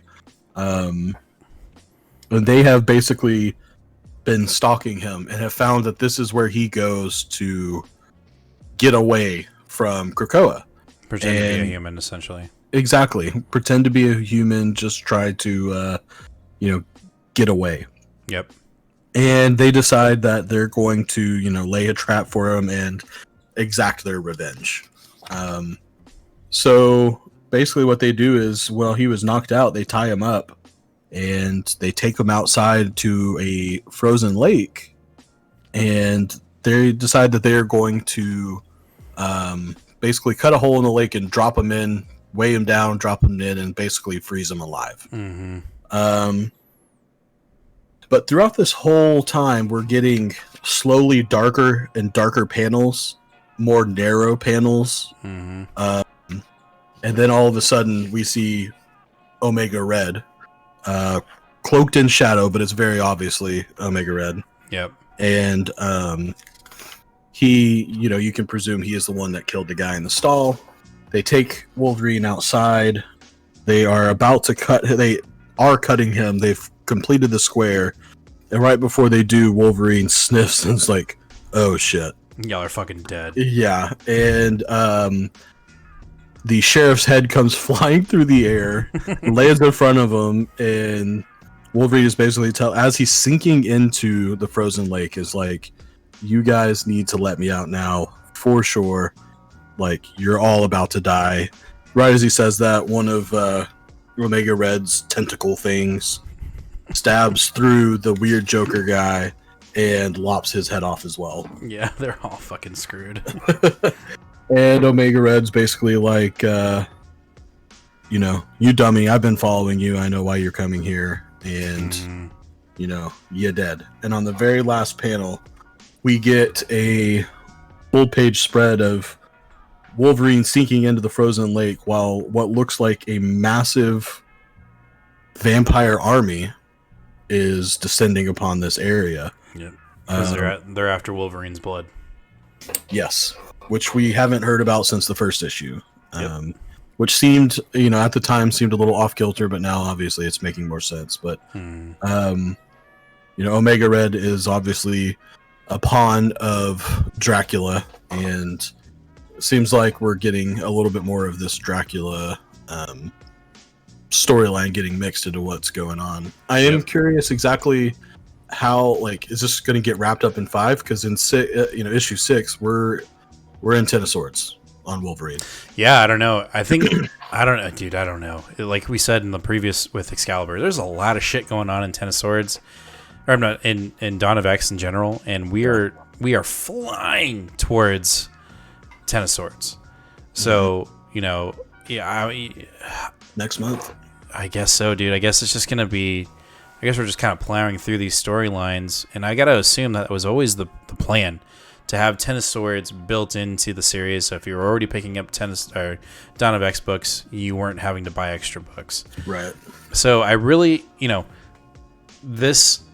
I'm with you. This was a very enjoyable read. It was like, oh, and remember this, but it wasn't like the way you say, oh, and remember this. It felt natural. It wasn't like, oh, remember this. Hey, let's go here. Oh, yeah, and then we're at Ten of Swords. So I do hope, like, if issue 5 is going to be the conclusion of the vampire, I hope they do it just like this book and pace it properly, and let's get a really cool ending to the vampires. Here's my thing. My view on vampires is like your view with zombies. You're fucking over it. I don't care about zombies. Well, I don't really. I like the zombie thing. I really don't care about vampires. Yeah. I just feel like vampires are very just kind of thrown in to the Marvel mix. I know that Marvel has had a very extensive history with vampires and Dracula in general, and then obviously you have Morbius, who is the living vampire. But I just don't. Vampires don't do it for me in Marvel Comics. So, though this is very interesting, I will say that. And I did think that Three-Tooth Lady was a vampire until everything went down. I was like, she don't look right. Like, I think she's a vampire. Yeah. But she did, so that didn't work out. But yeah, I liked it too. I really did like it. And the artwork in this book is fucking great. And the cover, I love this cover. This cover is so cool. Yeah, this is a good cover. And we get a payoff. We actually get Omega Red in an X book, unlike X-Force 11, exactly. where he wasn't even in the book. So Omega Red, to me, is probably one of my favorite mutant villains. See, I don't know much about him, so he's just crazy, dude. Freaking eats babies. Oh. So this is your... Yep, this is my pick of the week for sure.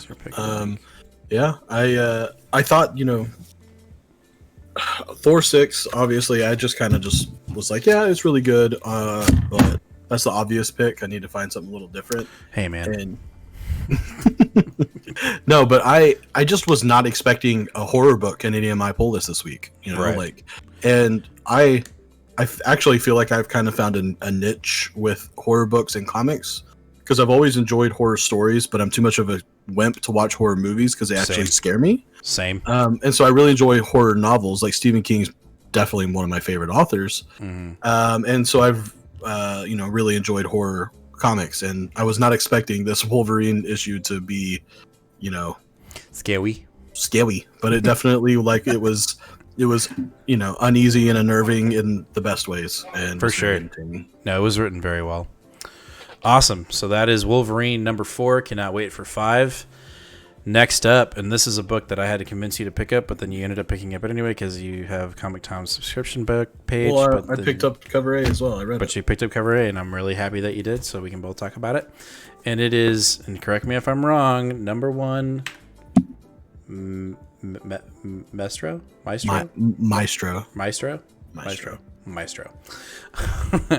So this is an origin story of Maestro, which originally debuted in Future Imperfect, a two book miniseries, and it's basically how Hulk evolves into Maestro, who is a tyrant, an overlord, a villain.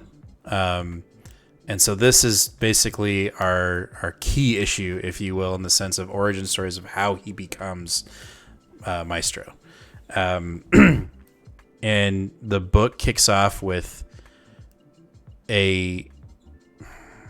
what feels like normal day life of this new Hulk who has control of his personalities, has control of his powers, has a family. and is just kind of living his life, living his best life. Kind of just being a family man and a superhero at the same time, which is very out of character for Hulk.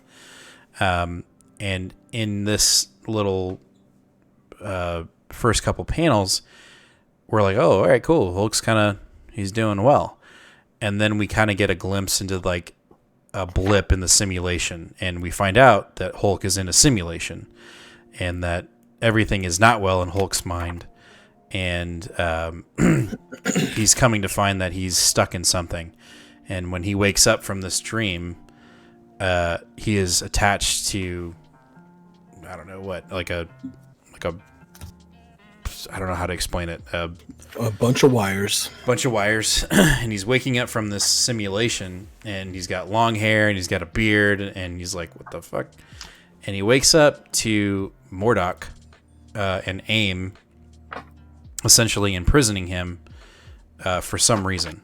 And MODOK looks... MODOK. He looks so old and just decrepit and just falling apart.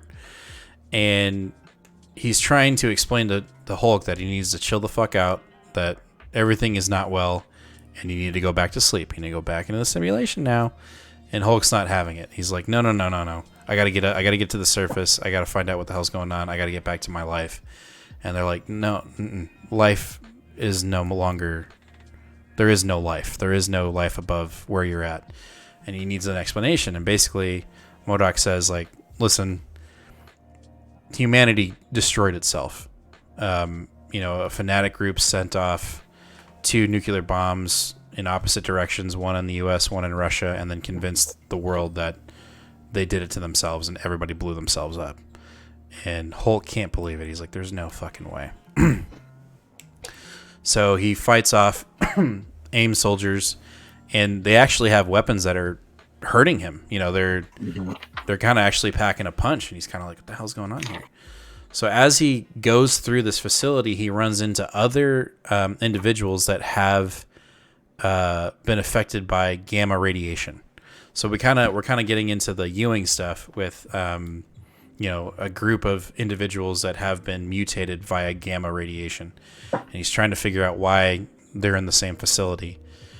And I think MODOK tells him basically that they were looking for these individuals because they can siphon off their longevity essentially from gamma radiation, so they're kind of using them, and that pisses him off even more. And says, like, fuck it, I'm out. And he starts blowing through the facility and finally hits the surface and realizes that MODOK was right, that the Earth is a desolate wasteland and no one is alive, and everyone got blown up. Yeah, that 2-page spread of the destroyed downtown Los Angeles is awesome. So Hulk is just like, shit, this is real. Humanity has destroyed itself. And he kind of comes to terms with it very quickly, to the point where he's like, I'm done. I'm done with humans. I'm over it. I'm no longer an Avenger. I'm done. And MODOK's like, or MODOK is kind of like, just come back over here. We'll figure some shit out. We'll do the research together. And Hulk's like, nope. I'm out, dude. I'm done. And so he goes to the Hollywood sign on the hill and starts knocking letters. And MODOK's like, what are you going to go do? And he goes, I'm going to find myself, essentially. And you can't stop me. I'm gonna figure shit out. I'm going to figure shit out for myself for once. Right. And he leaves. And as he jumps, we find out what he did to the sign, and he spells out Hulk. Yeah. And is like, that's his calling card. Like, I'm out, and now you're gonna have to deal with me because there's no more rules, and humanity is gone, and I'm gonna take over now. So that's where we're moving in that direction. So that was this issue in a nutshell, and I really enjoyed it. I thought what I liked about the book the most was the artwork when you're in the simulation at the beginning of the book, and then the jump to reality. And the art style change. I love it when books do that. I know sometimes it can be confusing, but I really dug how it was like, it almost felt like very 90s at the beginning of the book, and then we were into like realistic art in the second half of the book. It's funny you say that because I distinctly hated the art in the simulation in the beginning because it looked like it was done by what's his name? Oh shit. The guy that started Image that drew the terrible Captain America with a huge chest. Yeah. And it was clearly on purpose. Like they were trying to connect those two. And I'd be with you. I probably wouldn't have picked up. Let's see. If you love art changes, you will love. I mean, I'm gonna love anything Donny Cates does. But I thought so. That was Dale. Rob Liefeld. Rob Liefeld. Yeah. The guy he can't. Yeah. So that was Dale Keown that did that, and then Herman Peralta was the rest of the book, which I thought was fantastic. Yeah, and I think when this book was announced, they did like a trailer, and I remember seeing essentially the second half of the book's artwork in the trailer, and they did like motion to it, and I was like, yeah, I'm getting this book. Like it just looks cool. And then I remember when I got it and I opened the first panels, I was in the same boat. I was like, oh, what? Yeah. This is not my thing. And then when it jumped in, I was like, oh, that's dope.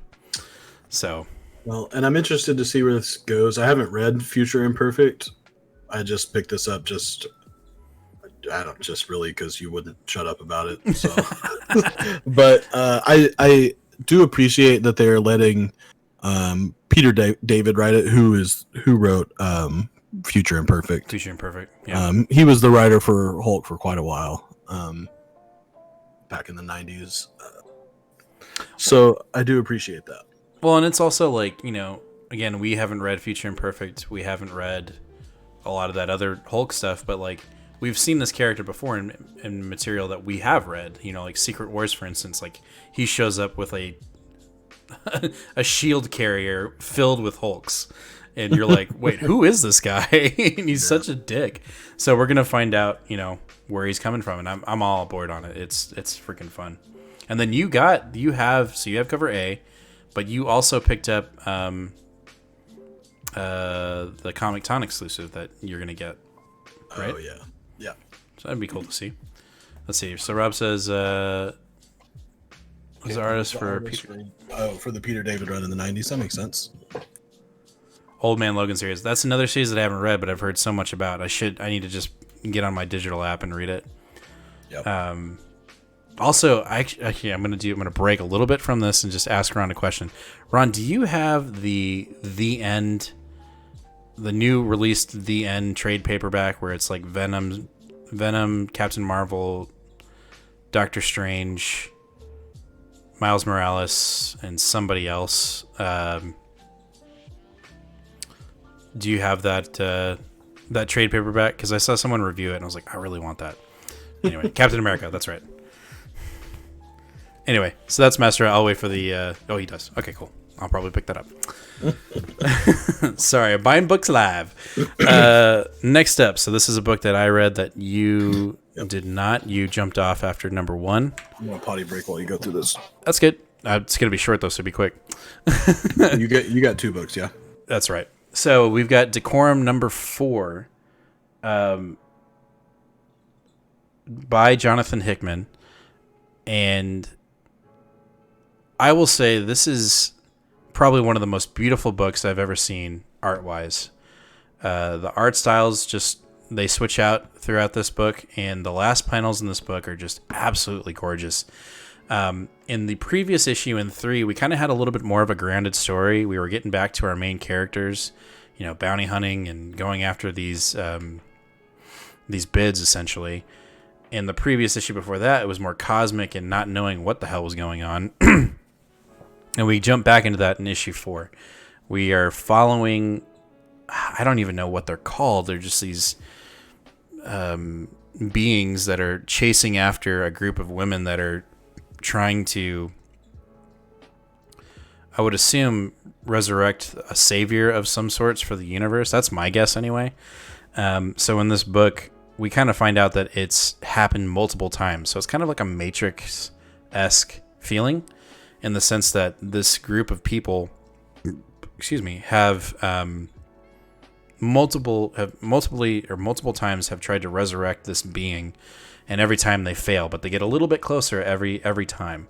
And so we see this in this book. This alien cosmic group is trying to find this group of people and trying to stop them from resurrecting or creating this being.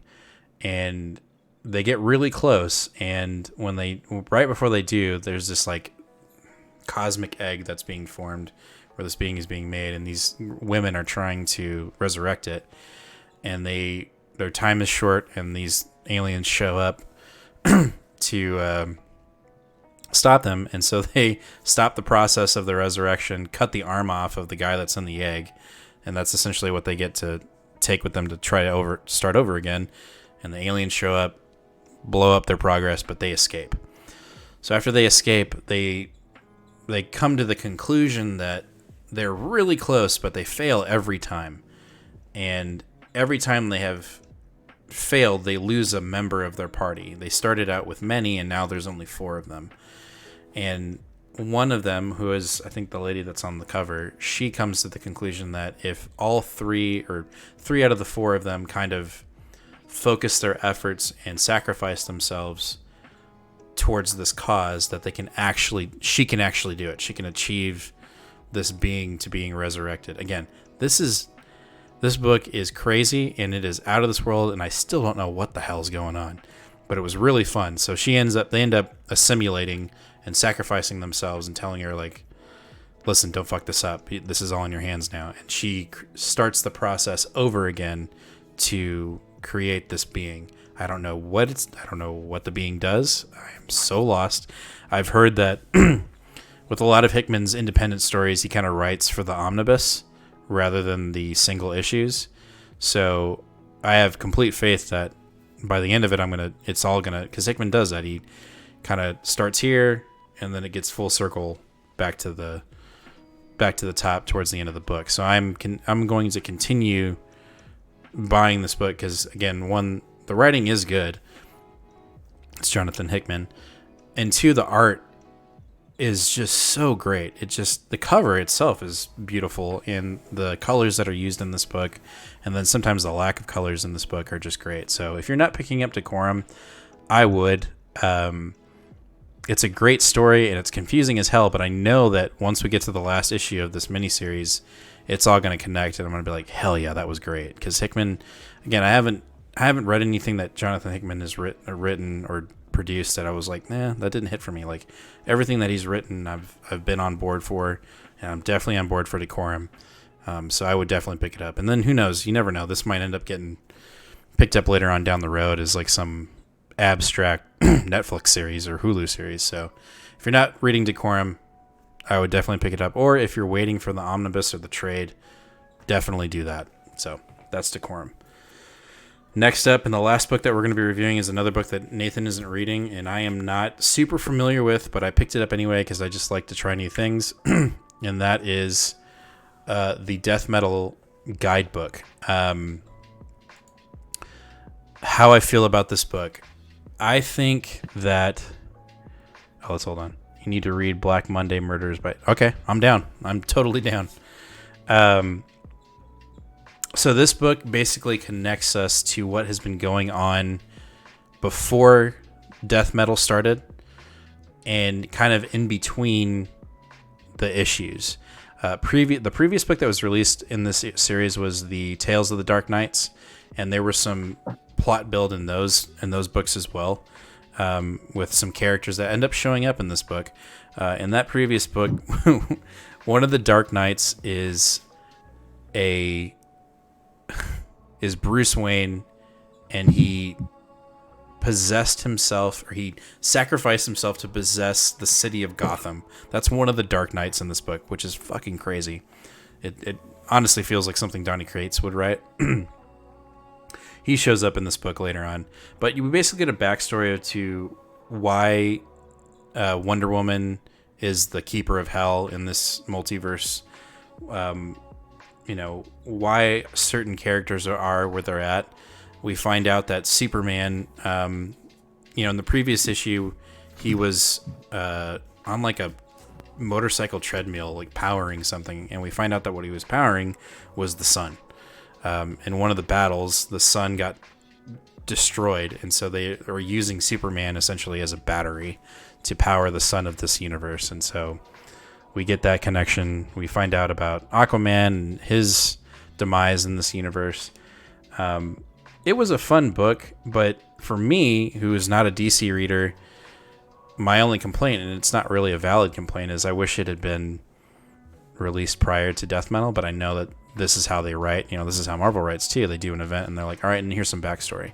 But this is basically a second issue of backstory, of just kind of connecting the threads and figuring out how we got to this Death Metal universe. I enjoyed it, but reading it, I was just kind of like, I could have used this like before the series started, but there's no fun in that. So wasn't there also supposed to be a handbook for Empire? Did that ever come out? I think it comes out next week.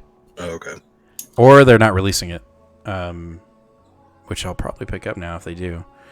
I know there's a guy. I ended up putting a guidebook. There's a guidebook for Ten of Swords, and I am picking that up.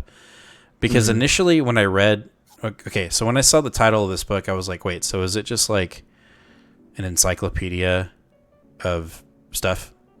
And it's not. It's an actual comic book, and I didn't know that. I read guidebook and figured it was like... Because again, I've never picked up an issue like this before, and I know they exist. But to me, when I read that, it was like, oh, so it's going to be just like character profiles. You know what I mean? Like, that's how I read guidebook. Yeah.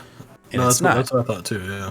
And so I think the Empire one's probably like that. And then I would assume the Ten of Swords one is like that. So after I read this, I went straight to Comic Hub and put on order the Ten of Swords guidebook or handbook, whatever they're calling it.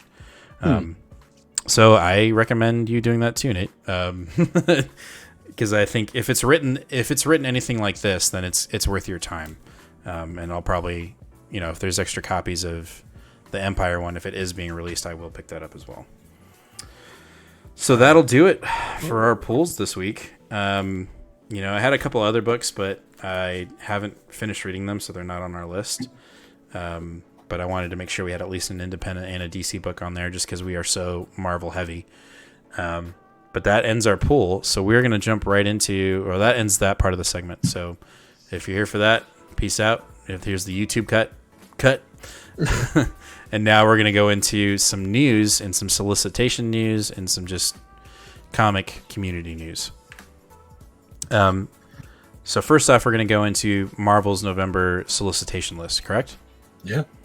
All right, let me put that up on the screen really quick so we have it. There we are. No thanks. So, Marvel just released their solicitation for November. And the first one up is a mini-series, Wolverine Black, White, and Blood.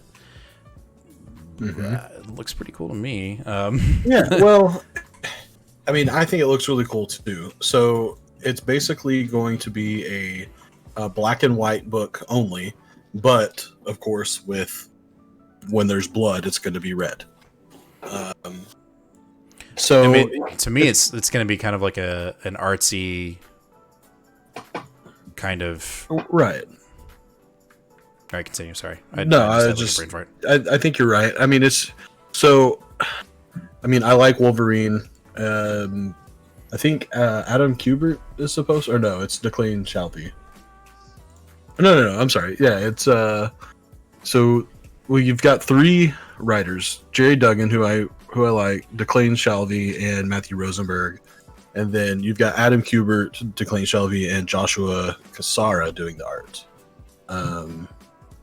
And it's basically just, not necessarily an out of continuity, but a just not current running story. It's just I think what they call it, all-star stories about. Well, if we read it, it says so. Weapon X, the mysterious mutant has gone by many names and lived many different lives. Now experiencing all new, untold tales of the best there is through the lens of all-star cast of creators in an unadulterated black and white format with a healthy splash of blood red all over. Return to the Weapon X program. Blah blah blah blah blah. That sounds dope to me. I will at least pick up the issue of the Weapon X program with Jerry Duggan and Adam Kubert. We'll see about the rest. It's not. Gotcha. It's not. And we were talking about this earlier. It's not because of the people that are on the book. It's not the book itself. It's just something's got to give somewhere when you're picking up, 20 different titles. And this is only a 4-issue series, so I don't know. I'll probably swing it anyway. But I think I'd be in the same boat, or I'd be in that mind frame if it was like 12. I'd be like, okay, whoa. But the fact that it's 4, I think that's pretty doable. Yeah. All right, next up. See, we didn't talk about what we weren't going to cover. I think we should just cover the new solicits, like new books. So not this one. I'm not interested in even looking at these because I don't want to know the synopsis because there's storylines I don't know. All right, close your eyes. This is all 10 of Swords. It's going to be awesome. So the next one would be Eternals number 1. Ooh. This looks dope. And so, I know you're like all over it. I am super mega ultra pumped about this one because to me it's got one of the best 1-2 punches writer artists that I've seen on a book in a while. So you got Kieran Gillen doing the writing, which I think he's been writing over at DC for a while, or just he's been doing just creator owned stuff. But I'm gonna kill my camera so you can see what we're looking at. Yep. And then of course you got my boo Asad Ribic or Asad Ribic or however you pronounce his name. So let me ask you this: Is Asad your Donny Cates? I mean, as far as art goes, yeah, for sure. I know they don't do the same thing, but right, one's writer, one's artist. But yes, I mean, you saw how quick I bought that Asad Ribic Thor off the book, off the wall. You were literally like, "Is that an Asad?" And before you could even say that, you're like, "Mine." That's mine now. Which, by the way, that is in Sarasota, Florida, at CGC right now. Okay. Did you send any books for him to sign? No, I'm saying it's getting graded. It's at CGC getting graded. I see what you're saying. I thought he was down there. No. Okay, so here's that Peach Momoko variant you were talking about, and I kind of want it. I don't know if it's a store exclusive, but... So did you see how many variants there's going to be for this? Yeah, I'm going through them right now. There's 8.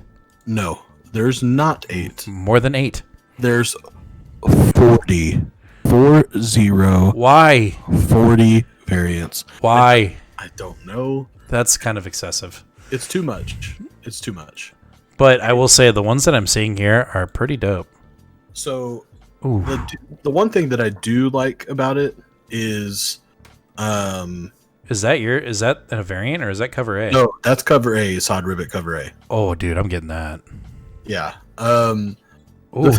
There is like a who's who of variant artists. So there's the Alex Ross one. Yeah. So there's right now, just looking at these, there's probably out of these 8, I'm probably looking at like at least 4, and that's I don't do that. I don't do that, and I'm like I want all of it. So, yeah, you've got Asad Ribic, we've got Alex Ross, Peach Momoko. Who's this? That is Boss Logic. Ooh, that's... You've also got Russell Dodderman, who did War of the Realms with Jason Aaron. You got Mike Del Mundo, who did the Thor book with Jason Aaron. You've got Jenny Frizen, who's doing those really awesome Something is Killing the Children variants. In Hyuk Lee, who does a ton of stuff. There's 2 different J. Scott Campbells. John Romita Jr. gets one. Oh my god. Joe Quesada is getting one. Walt Simonson is doing one. Ron Lim, who is holy crap, the guy that did Silver Surfer in the 90s. He did Infinity Gauntlet. Lionel Francis Yu, the guy that's doing the current X-Men title. Scotty Young gets one. So I take this one. There's a lot. Crap. Yeah. So Ron says, like Matt Rosenberg as a writer, and then clearly they're getting ready for the movie. Right. Yeah, and then all hidden gems. Yeah, that looks dope too. Okay, yeah, but the cover A, that's straight fire. Yeah, I think cover A is great. I mean, I think that's I wasn't planning on picking up this series, but damn it. Yeah. Yeah. Okay. Ooh. Marine. Oh, so this is the Warhammer book. Mm-hmm. I Which is don't. also by Kieran Gillen, by the way. I know nothing. I don't either. I'm not. That's not me. So then the one after that, though, I am very interested in. Me too.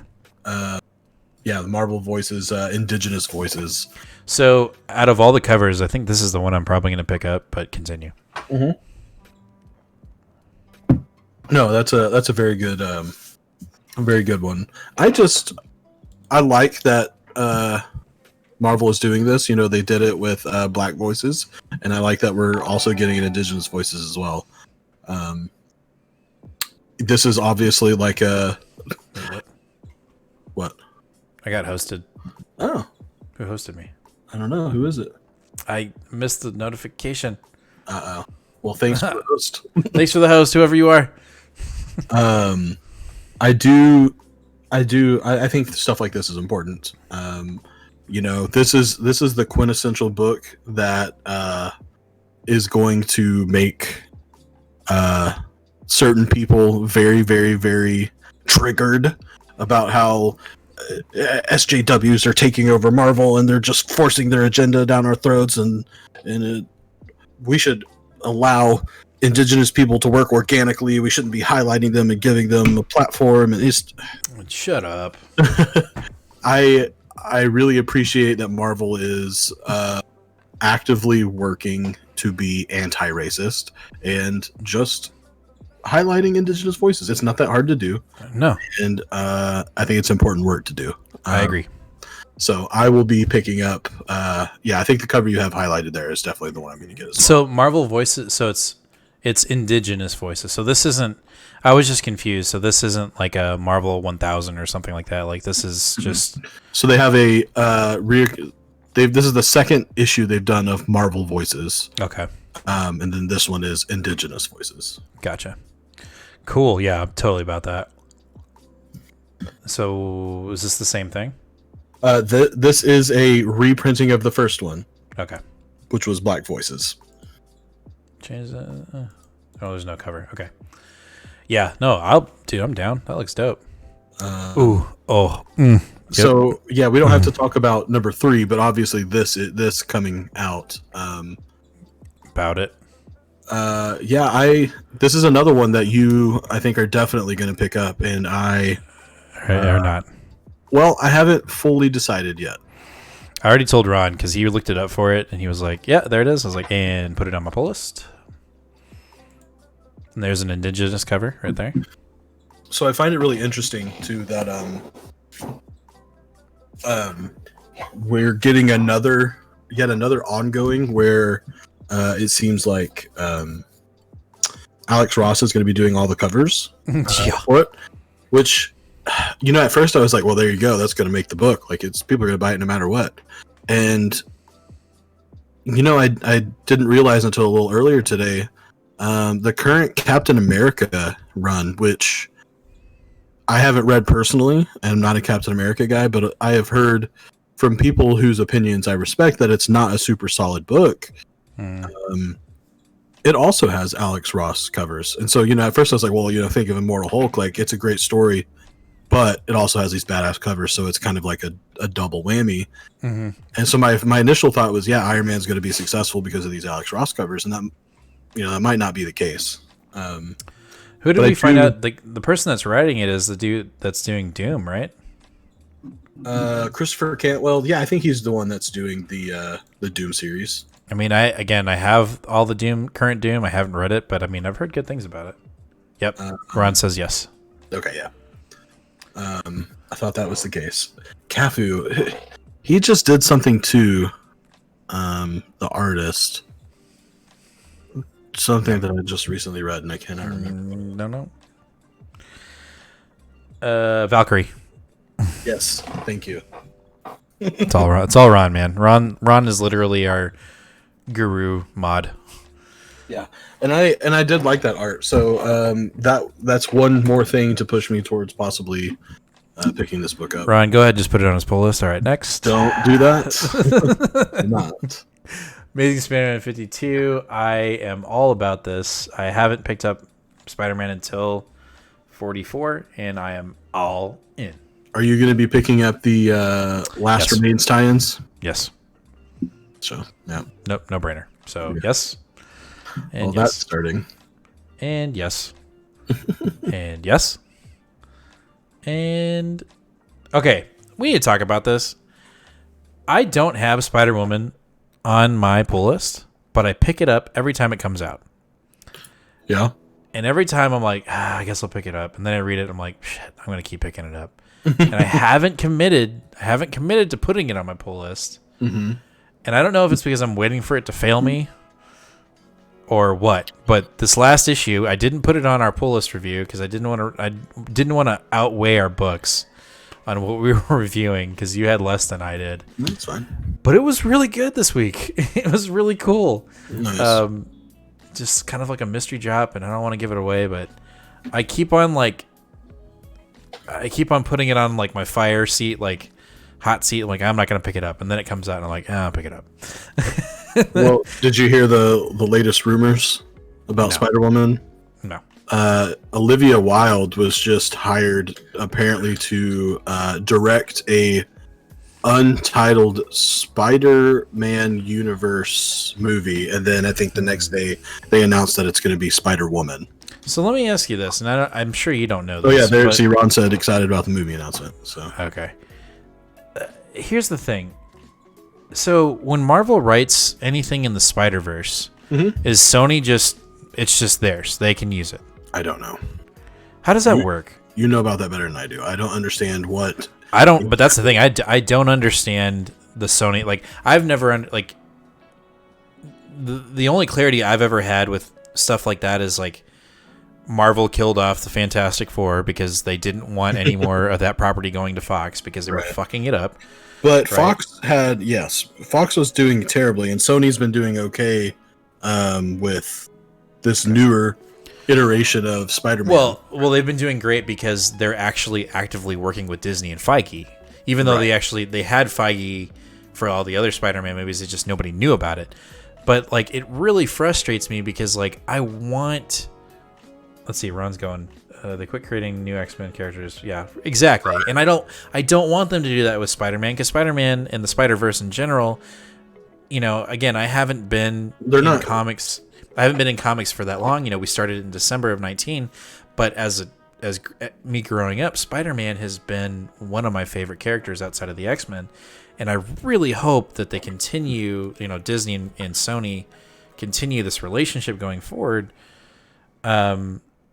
Yeah, they get a bigger cut. And I just hope that they don't get too greedy to the point where we don't get new Spider-Man material because I enjoy it so much. I just love those characters. I grew up with those characters. There is no way that that's going to happen with the amount of success that Spider-Man books are having and the amount of success that like Spider-Man movies are having. I just don't imagine that happening at all. I think we're going to see this. I think we're going to see more and more Spider-Verse characters. Yeah. I mean, look, you know, in the animated movie did so well. They're going to do another one of those. You still haven't seen that, have you? I haven't. Get on the ball. Yeah. U.S. Agent. Okay, so I don't know. I don't know. Why is this a book? Disney Plus. 100%. Oh, Disney because Plus. he's going to be in Falcon and Winter Soldier. 100%. That's why it's a miniseries. Disney Plus for sure. And I just don't know much about U.S. Agent. I just know it's not Captain America and he uses a gun. So I only know him extremely briefly when he was a member of West Coast Avengers. He was involved in the Operation Galactic Storm, and that's literally all I know him from. And he's not even the B version of Captain America. He's like the C version of Captain America. And I don't really like Captain America to begin with, so I definitely don't like the C version of a character. I gotcha. Well, I am interested to see how, you know, obviously not this book, but how he is going to be incorporated in that new Winter Soldier Falcon series. Mm-hmm. You know, is he going to have? I don't know. Is U.S. Agent have the super soldier serum in him, or does he have a variant of it, or is he just like? I couldn't tell you. Is he Captain America, but like Batman because he doesn't have powers? Yes. I couldn't tell you, and Gotcha. I don't. I'm interested in it. I'm interested in the character for sure with the Disney Plus, and that's why this book's coming out. That makes sense. I didn't think about that. Yeah. Okay. So again, going into Spider-Man, I've only picked up 2 issues of Miles Morales, the current run. Yeah. I enjoy it, and so this is a possibility for me. Well, this is what, number 20? So Yeah. Yep. Captain America, I love that Alex Ross cover. I know we just talked about it. I haven't read a lot of Captain America outside of our Empire and our Avengers, but this cover is straight fire. I mean, it's Alex Ross. They all are going to be amazing. One day, my goal right now is to get an Alex Ross mural in my house from like Sideshow Collectibles. My God, yeah. Whenever we're like getting paid for Twitch and YouTube, and we're making money off this thing, and I can just be like, "Yep." Ooh, which alternate universe is that? What we gonna call that? Earth 1610 or? I'm gonna call it like we're gonna do it now because we're slowly building our community, and we're creating awesome content, and we're talking about books, and of course you do, Ron. Of course, Ron says he has a bunch of Alex Ross prints. He's got one that I want. Oh, He's got that one, the Spider-Man, where you can see the Goblin and Gwen in Spider-Man's eyes. Oh yes, I do remember that one. So, yeah, spend more money. Anyway, Ultraman. I am on the fence if I'm going to pick up this series. I want to, but like you said, I've got so many books. I'm gonna wait. I'm sure I'm gonna pick it up when it comes out, but as of right now, it is not on my pull list. Yeah, but I'm leaning towards yes. Yeah. Nope. Widowmakers, I don't even know. Oh, so this is another one of those. Again, they're releasing this because of the movie. Yeah. Yep. Which there's a Black Widow #1 coming out, I think next week, or if not the week after. That I think also was supposed to coincide with the movie. So hopefully they just release that thing to Disney Plus. Same thing with Taskmaster. This was supposed to come out with the book as well, or the movie, and this is another one that I kind of was on the fence about. So I don't know Taskmaster as a character, so I don't really have any particular draw to him at the moment. But right, well, he's pretty dope. So Taskmaster basically can just look at you and then take your powers, achieve that moveset essentially. Yeah, right. And Ron is saying that the artwork in Taskmaster is going to be awesome. So it's a five issue miniseries, maybe. Yeah. Black Widow, like we were saying. So this was I think this is an ongoing series. But the only thing that intrigues me about that is Kelly Thompson is writing it. Nice. She's the one who's doing Captain Marvel and Deadpool right now. Mm-hmm. So. Ooh, okay. I don't know if you're picking up this series. I am. Juggernaut. So the way it was pitched was like he can't technically go on Krakoa because he's not a mutant. Right. But he's trying to turn over a new leaf, at least. So he might actually be a hero, but I'm assuming it's going to be an anti-hero. Well, he's been a hero at one point. Has he? Yeah, I can't remember what run it was on, but well, I'm picking it up because I think issue 2, he fights the Hulk. So, is this supposed to be? Is this supposed to tie into Dawn of X, or is this just like he happens to be a character that is from X-Men but doesn't really have anything to do? I feel like the first issue does, because they even say it like with him not being able to go to Krakoa, what is Juggernaut to do? So I think that that sounds like he's gonna have nothing to do with Krakoa. Right. I think he will. I think we're gonna see. I think we will see. Krakoa interaction in the sense of X-Men coming out there to talk to him. I don't know. I'm picking it up just because I also like Juggernaut as a villain. He's just dope. Yeah. Well, I do like Fabian DiCiesa, so we'll see. Yeah, and it's a 5-book miniseries, so it's not like you're committing to a giant but that's run. the third time you've said that, so that's already 15 issues. Savage Avengers, I have not read this, so I don't know what is going on in it. Magic shows up apparently. Juggernaut. Yeah. Again, it's not anything I'm going to jump into on issue 14, but I do like Jerry Duggan, so it's something that could pop up. I really liked his Savage Avengers issue, Empire tie-in, so I'm picking this up. I picked up the first issue. It's an Alex Ross cover. I cannot remember for the life of me what happened in the first book. It had something to do with Sandman or someone like Sandman infecting people's dreams. It's just cool.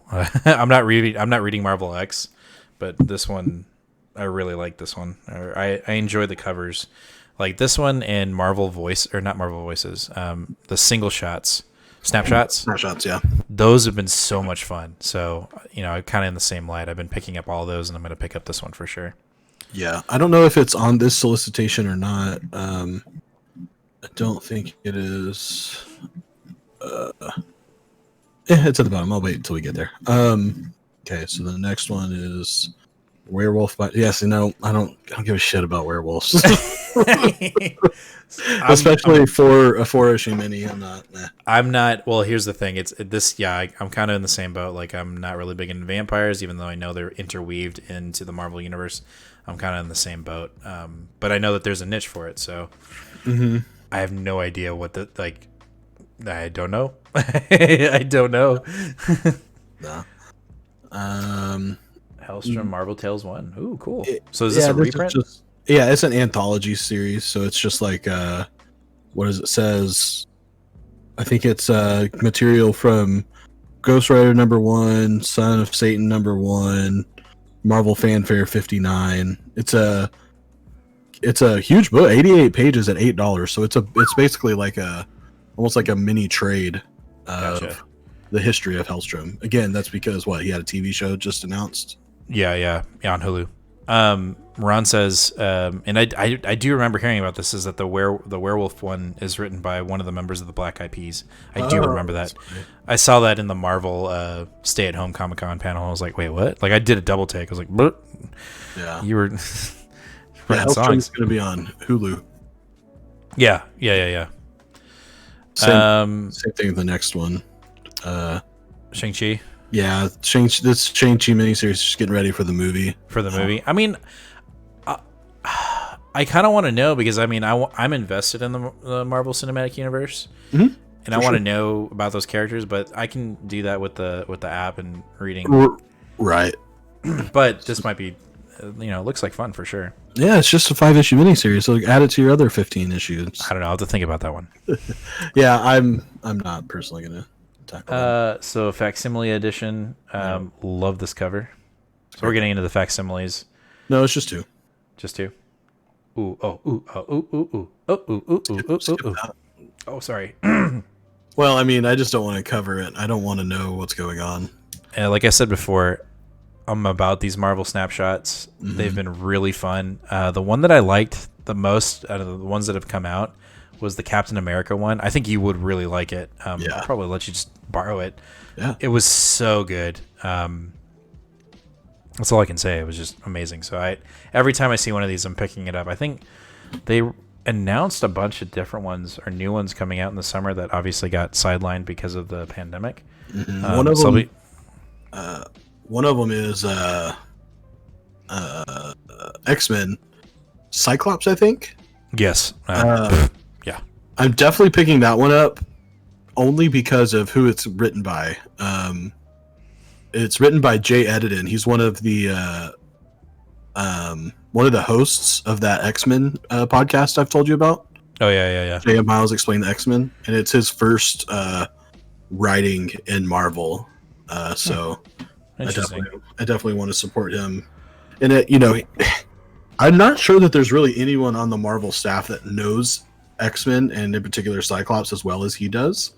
Like by far. So I definitely am interested in see what kind of story he can come up with. Yeah, I think the next one that comes out is Spider-Man, if I'm not mistaken, and then I think it's Spider-Man, then maybe X-Men, and then this one. I'm not sure, but I just love these covers, and then the stories are always just a treat. So, Champions 2, I've not read any of these. I'm not familiar with any of these characters. I read Miles is in it, and someone else. Oh, no, there's a bunch of people. Miles is in it. Sam Alexander Nova is in it. Miss Marvel is in it. Riri Williams. I think that's the majority. This is their. I think this is coming into their Outlaw. Is it? Correct. Yeah, and I picked that up, and that was actually I picked up the first issue and then the Miles Morales issue of Outlaw, and it's fun. Basically, they're not allowed to be superheroes when they're kids. Yeah. So, Arrow, I know nothing about this one. That's a quick skip for me. Arrow, I know the book is. I do know that the book is. I feel like one of the issues from it is popping off though right now. You talking about the Agents of Atlas stuff? Maybe. Yeah. Yeah, because it's their first appearance. Swordmaster. So wait, Swordmaster has a current run, or is this? Yeah. Really? Oh, but this is a different Swordmaster. It's not Swordmaster like what we're talking about.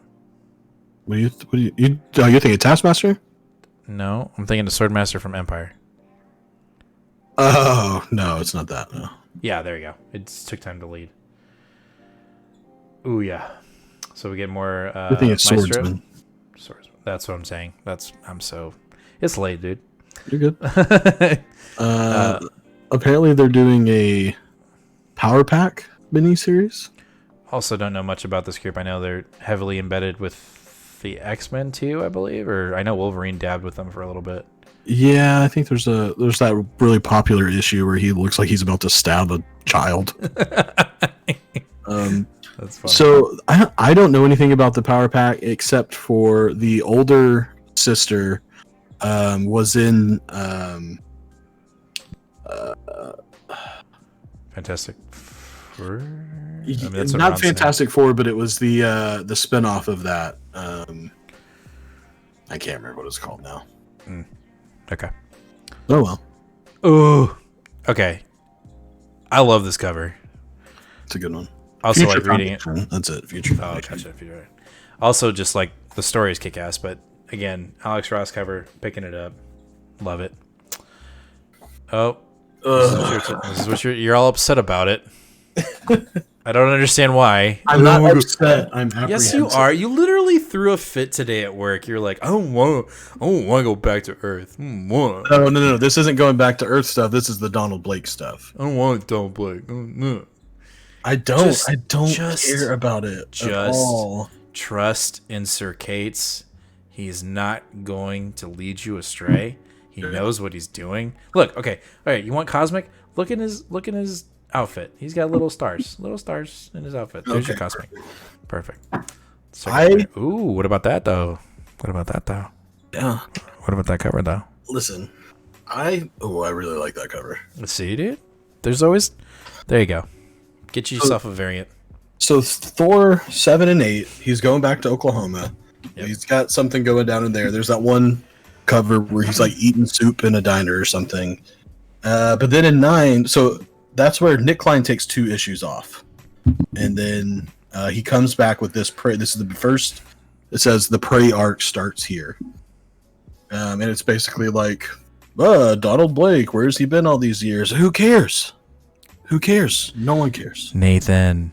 No one cares. Look. Okay, see in this cover, there's a shadow. I bet you that's the Black Winter right there. It's not. It's the Black Winter. It's the Black Winter. You know what the Black Winter is? It's the next book. It's the Black Winter right there. Oh, and okay, you're not reading. You haven't read Symbiote Spider-Man, but I'll still read this one. Yes, because tie-in prequel to King in Black. Mm-hmm. Hell to the yes. Honestly, so obviously King in Black is the thing that's drawing me here. I'm not a super big, I don't mind Spider-Man, but that's not enough to draw me to a book. What is enough to draw me to a book is when you put King, Rocket Raccoon, Uatu the Watcher, and what looks like to be a symbiote possessed Groot on the cover, then I'm in. I'm in 100%. It's gonna be dope. It's gonna be dope. Ron says the run where Asgard is over Oklahoma was fun. Just give it a chance, Nate. No, what? Just give it a chance. I've read it. What are you talking about? Just give it a chance.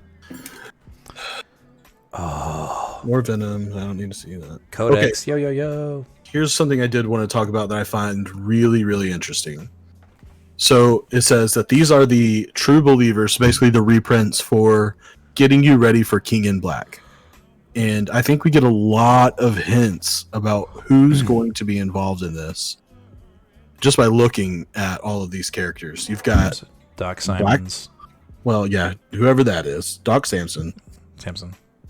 Hulk. But who I'm very, very excited about, Black Knight, Beta Ray Bill. Whoa. I'm not. Okay. Oh, I see. Okay. Roll down. Yeah. We've got Black Knight. You got Beta Ray Bill. That really gets me excited. Yeah. Black Cat, which I find really interesting to see how she's going to be involved in that. I believe her book just ended as well. Yeah. And I think she had the same panel in the back that Valkyrie had. Whoa. Iron Man / Dr. Doom. I just picked those up. Oh, no. Sorry. I'm not reading that correctly. I thought it was the infamous Iron Man. I would have meant to. That's a reprint of... Just kidding. Long one. But Black Cat, Franklin Richards, you're clearly seeing who are going to be some pretty important things. Yep. The thing I am not excited about is Thunderbolts. Why? Because I don't know. You're so whiny. You get your Valkyrie too. Out of all of them, you're going to complain about that one. Thunderbolts? Yeah. Or Monster World. I don't know what that's alluding to. Okay, well, we're about to find out. And Valkyrie's not Jane Foster. Just go along for the ride. Actually, it should be, but it's talking about the old school one. But it'll be Jane Foster. I don't need you to tell me. You know exactly what's happening here. All right. I am just super excited that Beta Ray Bill is probably going to have something to do with this. Well, we got a little glimpse of him in the Thor run, so yeah, of course we are. Much more. We'll get it. Academy 5, digging this so much. Cannot wait for a Disney Plus animated series. We know it's coming, even though it hasn't been said, but we know it's coming. No, it's not. It's coming. That is just people trying to make Strange Academy books. It'll be either an animated series or it'll be a Spider-Verse style animated show, and I am for it.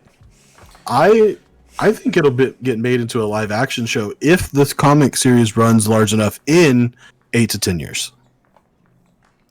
Wait and see. I will put money on it that it will be that long. What are we seeing here? Captain Marvel fighting Namor? No.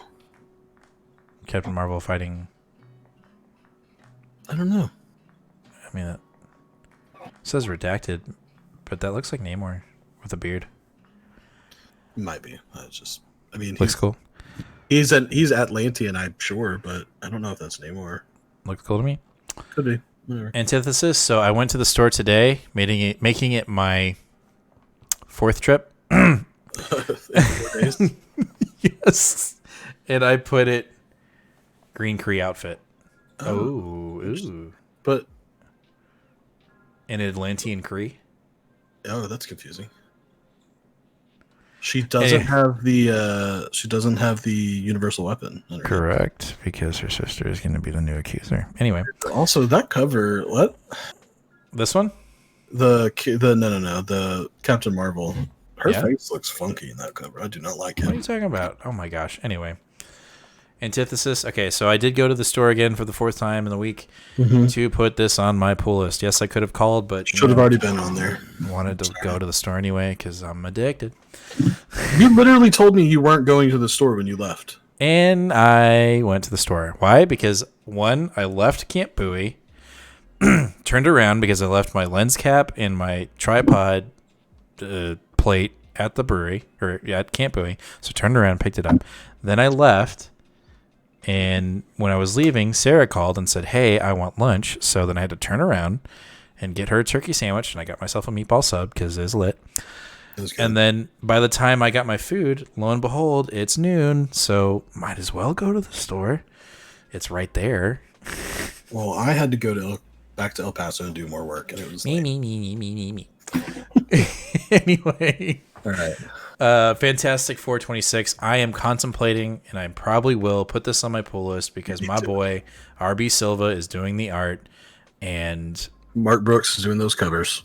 yeah, and I'm probably gonna pick it up. I'm telling you right now, Ron. I'm probably putting it on my pull list. So starting at 26. Miss Marvel, again, don't know a lot about the character. I know that it's where Marvel is headed, and I'm all for it. But I haven't read anything in this series yet. I don't think there's anything else we really need to cover. What are you talking about? On this list, everything else is What is that? ongoings. Everything else is ongoings. I'm saying Are you we don't. you going to keep on picking this up or what?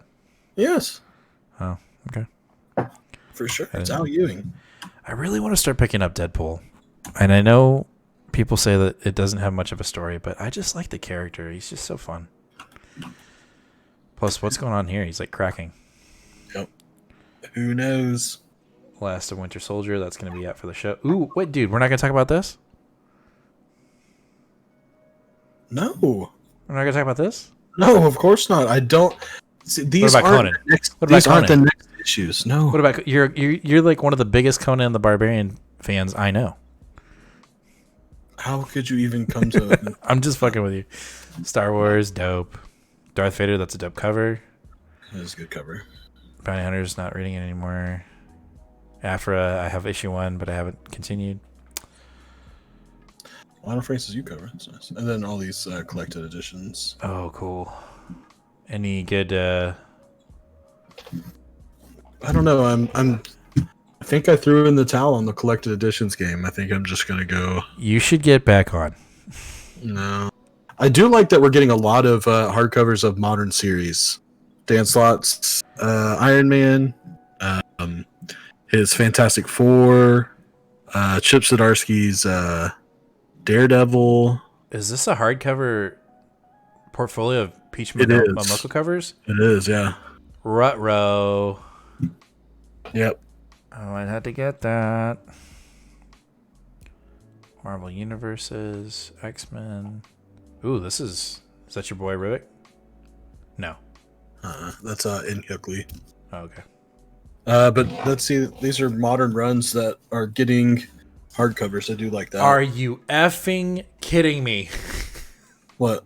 Remember, I was like, if they come out with a hardcover Daredevil, I want to pick it up. Yeah, they're coming out with a hardcover Daredevil. Damn it.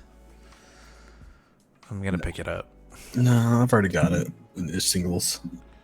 That's the thing. I'm gonna get in so much. I cannot double dip. Like I can't do that. Like I'm double dipping. It's not happening. You're triple dipping.